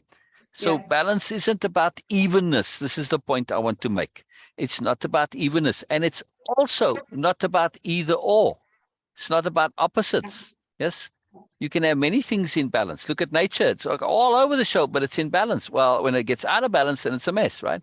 So I'm trying to make the point that capital B, balance, is a very magical, beautiful thing. It's very complex, very sophisticated understanding that I can be balanced, but I can have much of diversity in me. Yes. Yes. That's important. It's important to have balance in your life. It's very important. We need to become wizards of balance. Yes. In other words, if to have balance is to have appropriateness appropriately inside you, right? Yes. Yeah. How cool is that? So balance, very important. Very, very It's important. very important. And the other one that I have, there's alternative thinking. Oh, Yes, that one is a big one for me is alternative yeah, thinking, not thinking in black or white, but thinking yeah, in the gray. yeah. Again, my painting, alternative thinking. Yes. Yes, very much so alternative thinking. Yeah. Not Um, obvious. There's other ways to do things. Don't go to your defaults again. Practice alternative thinking deliberately. Practice it. Practice alternative Yes. thinking. People always want to be smarter. Being smarter is not acquiring general knowledge. It's not, that's Jeopardy logic. Sorry, Jeopardy, but you know what? Having a good general knowledge doesn't mean you're smart. This means you have a good general knowledge. It's like I could give you a really crappy computer with a very, terrible processor that doesn't work properly, and it can have a hard drive that's full of everything. Right? Doesn't make it a smart computer. No, it's a crappy computer. It's just got a very well stocked hard drive. And this is what people confuse. They confuse information with intelligence, not the same thing. You want to be more intelligent? Learn to think differently. Yep. Right there, that'll make you more intelligent. In other words, perspective shifting to multiple Yes. perspectives. Learn to think differently, and you'll just improve your life incredibly because you'll learn to see the moreness of life. Right there, bingo, you've improved your life. It's not about being Yes. intelligent, it's about improving your life. I don't care about being intelligent. I care about improving my life. Right? I can be stupid and Yes. improve my life. Well, I am stupid and I have improved my life. So I got both. Right? I don't need Yes, to be and intelligent. that's the biggest thing is thinking differently. There's an example I have of this. I was in the store with my partner, and I all of a sudden I didn't want to care about whether people saw a crazy person or whether I was making a fool of myself. I started dancing. Yes. Randomly, I heard music over in the store, and I started dancing to it. There you And I go. didn't care whether or not I was making a fool of Exactly. myself. Freedom. Freedom. That was the very first time that I just felt myself. Yeah. And in a store, not worry about whether people saw Exactly. somebody who might be having Exactly. some sort of weird Exactly. convulsions or anything like Exactly. that. Exactly. And then you have an inadvertent awful truth, like a retrospective one to say, holy moly, I feared this all my life and I thought it was an awful thing to do. And but it wasn't. It's nothing. Exactly. So I wasted all my life worrying about crap that wasn't something. It was an awful truth, but it wasn't actually. Right. And I wasted my time on it. Yeah. Yes, I did. And I realized how much I was missing out on Yeah. Yeah. just because of that one awful. Exactly. Exactly. Exactly. Isn't that astonishing? But you know what? You learned. So don't look at it as a negative that you wasted your life, because I have had this, like in Way-of-Impeccability, people got a bit depressed. They said, oh my God, I wasted my whole life. No, you didn't. You got to think of it in the future. Coming to this awareness now means that you got the rest of your life to not do that waste. Yes? Oh yeah, and that thought came way afterwards, because during that time I was just enjoying, and I'm like, I could do this all the time. Exactly. Exactly. I'm listening. Keep going. I'm listening. Keep going on Okay. your diction of power. The other one is let me see if I can get back to where I was here. When asking a question, answer it first. You'll always find within the answer myself. Like, I will find the answer first within myself. And there's no stupid question. Something that I've learned, and but I generally know the answer before I even ask it. So I ask it first to myself before I ask it outwardly. And because 9 times out of 10, I'll already know the answer to that. So that one is huge for me. Let's see. Immerse is a big one. And the reason why immerse is a big one for me is because I never truly felt comfortable with or trusting myself to immerse myself into something that was good for me or positive for me. I always held back, and I held myself back more by not immersing myself into things that Yes. I wanted to do. Yes. Yes. Now, And sorry, I want to say the conception really is immersion. We want to yes, understand immersion, yes. immersion, right? And because it's also very negative. When we immerse into anger, we lose awareness. When we immerse into depression, we lose ourselves. So we have to see that immersion is both a positive and a negative. Yes, I want to immerse in the magic of the movie to get into that other reality, because that's how I enjoy it. And I want to immerse in the joy of learning. So yes, so immersion is the concept that we want to have, right? Yes, And immersion, sorry. understand it for both its positive and its negative. Very powerful concept to understand what immersion is and how it works. Because once I understand it, I realize, oh, wow, this can really be terrible, or this can be very positive, right? And Yes. and especially when it comes to bubbles of unawareness, oh, emotion is dreadful. We can get stuck there. Yes. Yeah. Yes. Yeah.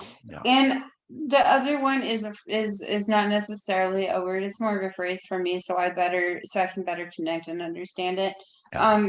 But positive and negative is normal and it's okay. Yes. Yes. And there's positive and negative, and then there's things that aren't either, and you don't know what they are, and that's just color in the world. So Yes, and that's okay. yeah, Because exactly. It's all the other okay. one is not everything has to have a Yeah. reason. Yeah. Yeah. Yeah. Yeah. Yeah. You don't have to Wonderful. have a reason for everything. Wonderful. Exactly. Exactly. It's all in terms of our perception and our understanding and all of this, right? Yes. Very powerful. So Very, that's what very. I have for now. Fantastic. Perfect timing. Perfect timing. All right. Well, that list is going to grow, and there'll be multiple entries of the same thing. It's just, I wanted to share the power of this so that you really see it, and also to get the logic of it, how we want to add conceptions there in it.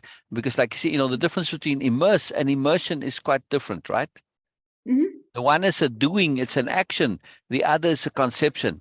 If we have the conception, the doing comes automatically. But if we have the doing, we don't necessarily have the conception. So Immersion and immerse, though, are both in there. right, right. I'm just saying, you see, there's a difference in your thinking, right? Once you Mhm. understand the concept, you can apply it in any particular, but the application is usually particular, and it doesn't go back up into the general, right? So I can't necessarily apply it differently, but if I get the concept, I can apply it in whatever situation and circumstance comes about. Yeah, Yes. yeah, In the very useful. aspect of immerse is like instead of immersing myself into something negative and thinking that it's not, basically limiting myself, I am able to change that and immerse myself into something positive, like self-help and learning and growing and doing something new. That is the action. Now the immersion part for me is more of the different way of thinking. Right, right. um Right, right. So immersion is a concept, you see, it's an overall thing. It's not necessarily, yes, it can be an action, it can be a doing, but it's also to understand what immersion is, not yes. necessarily to immerse or not immerse, but understanding what it is. So yeah, very powerful, very, very powerful. Brilliant, brilliant. I love this. One quick point before we go, because we got to go, but not that we have to, but I want to just go back to that point in your dictionary of power you entered about answering self-questions. Yeah. Yes. And it's really to answer rhetorical self-questions. Yes. The Ones that rhetorical, you can yeah, answer yourself. right. I mean, you may have a self-question that you really want to know, and that's a beautiful thing. But the entry or the point that I was making is to answer those rhetorical. In other words, rhetorical meaning you don't expect an answer. Like when we say, what was I thinking? That's a rhetorical self-question, correct? Yes.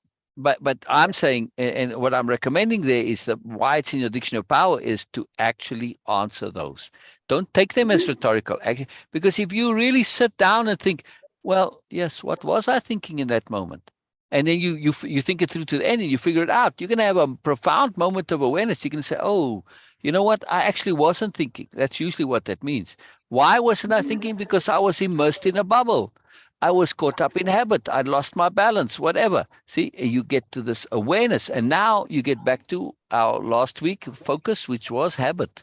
And you see the power of habit. Typically when somebody says, oh, what was I thinking?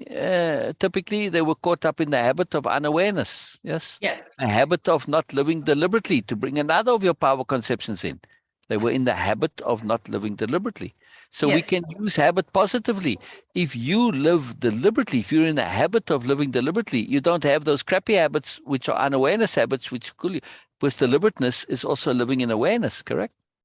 Yes. And that's essentially that's exactly in reality what I was saying when it came to when I asked certain questions. they're literally like, why did I do that? Why was I thinking that? There you What go. was I thinking? And answering those instead of asking them out loud, answering them within Yeah. myself. And I can ask them out loud too. I'd be Yeah. talking to myself, but still. Yeah. Asking it is good. It's just that, Yes, not answering it is that you want to get out of the habit of not answering. Keep the habit yes, of but you asking have them. Yeah. Yeah. asking them, but also then looking into it more and thinking it through and Yeah. answering it yourself. And Yeah. 9 times out of 10, I can come up with the answer myself right away. Otherwise, it's going to take some time. It's going to take some thought. Exactly. It's, you know, Exactly. um, Exactly. and that's, where I was going with that is, asking myself those questions, and I've asked, like I even said out loud in a couple of our own sessions where like, why did I do that? Well, where was I, what was I thinking then? And in reality, I know the answer. I was just asking out loud without stating the answer. Exactly. In other words, you might as well say when you ask those and you already know the answer, you're not really trusting yourself, or you're not owning your knowledge. You're not owning your awareness, your knowing. Yes. Yes, and Yeah. it's important to own it, and that's what it's like, Ah, making it my very own. important to own. Very important to own. Very important to own. Absolutely critical. Yeah. So answering those questions, asking them is a good habit. But because it's trying to surface. It's your subconscious trying to bring something to you. It's like a reminder type of. It's like a hint, like a clue. So it's the key is to answer them, not necessarily to not ask them. Yes. And of course, when you Yes. do answer it, then you'll stop asking it. Yes.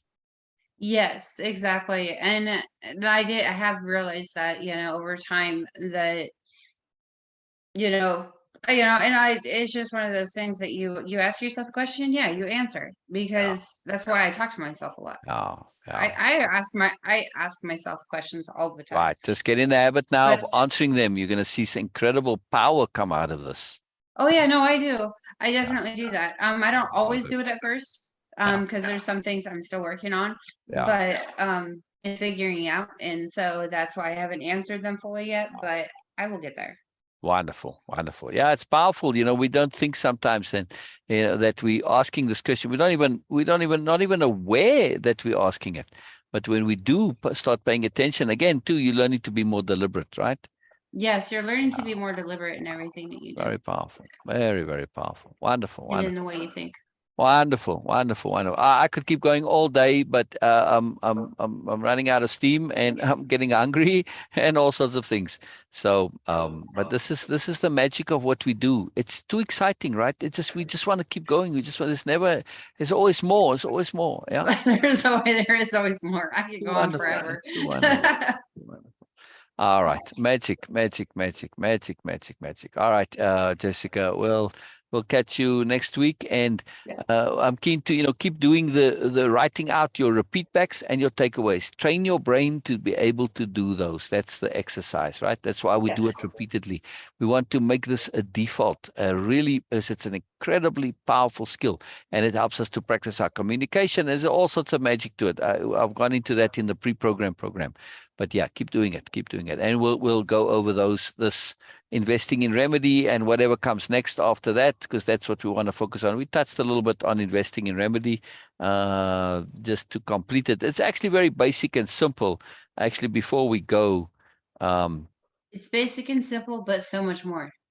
always. Oh yeah, we did. The tasks and exercises. That's what you want to do. The tasks and exercises of investing in Yes. remedy, and then we'll Yes, get I to. read those, but I haven't Oh, answered good. them yet. Right. So, write them out. Yeah. And then we'll get to the next section next week, which is assuming and accepting responsibility. So very cool. Very cool. Very cool. I love it. I love it. All right. Most wonderful, Jessica. I love that you're here. Hopefully next week we'll have some more. And if not, it's bonus time for you. So it's all good. It's all good. Right? Yes, I agree. Wonderful. All right. Okay. So bye-bye, everybody. And again, this course, the freedom from anxiety and worry, you can do it free. You can just come on. If you connect to me, I'll give you the connection to the online content, and then you can do the repeat backs and the takeaways. I'll explain all how to do it. And anybody can do this. It's free. It's a big offer. It's not a short-term thing, as you see, we're going through it slowly, but there's profound value in this. So please, you're more than welcome, anybody, to join us. It doesn't matter that, we've started. it's irrelevant, like Sher's on module 6, and when she comes, we'll share about her takeaways of module 5 or module 6 or whatever. Right? It doesn't matter. We learn all the time. You don't have to be on the same, same place in the thing. You can start at any time. All right. All right. At some point, I guess when we get really far down, then you'll have to wait until we start again, because maybe we'll have too many people or whatever. So take the opportunity now. You can still join. Yeah. All right. Yes. Very cool. Very cool. All right, Jessica. We'll see you next time. We'll see you next All time. right. Sounds good. Thank you. Wonderful, wonderful, wonderful. Oh, thank you. Thank you. It was wonderful. All right. Bye-bye, Jessica. Bye-bye. Bye-bye. Stop live stream. Stop.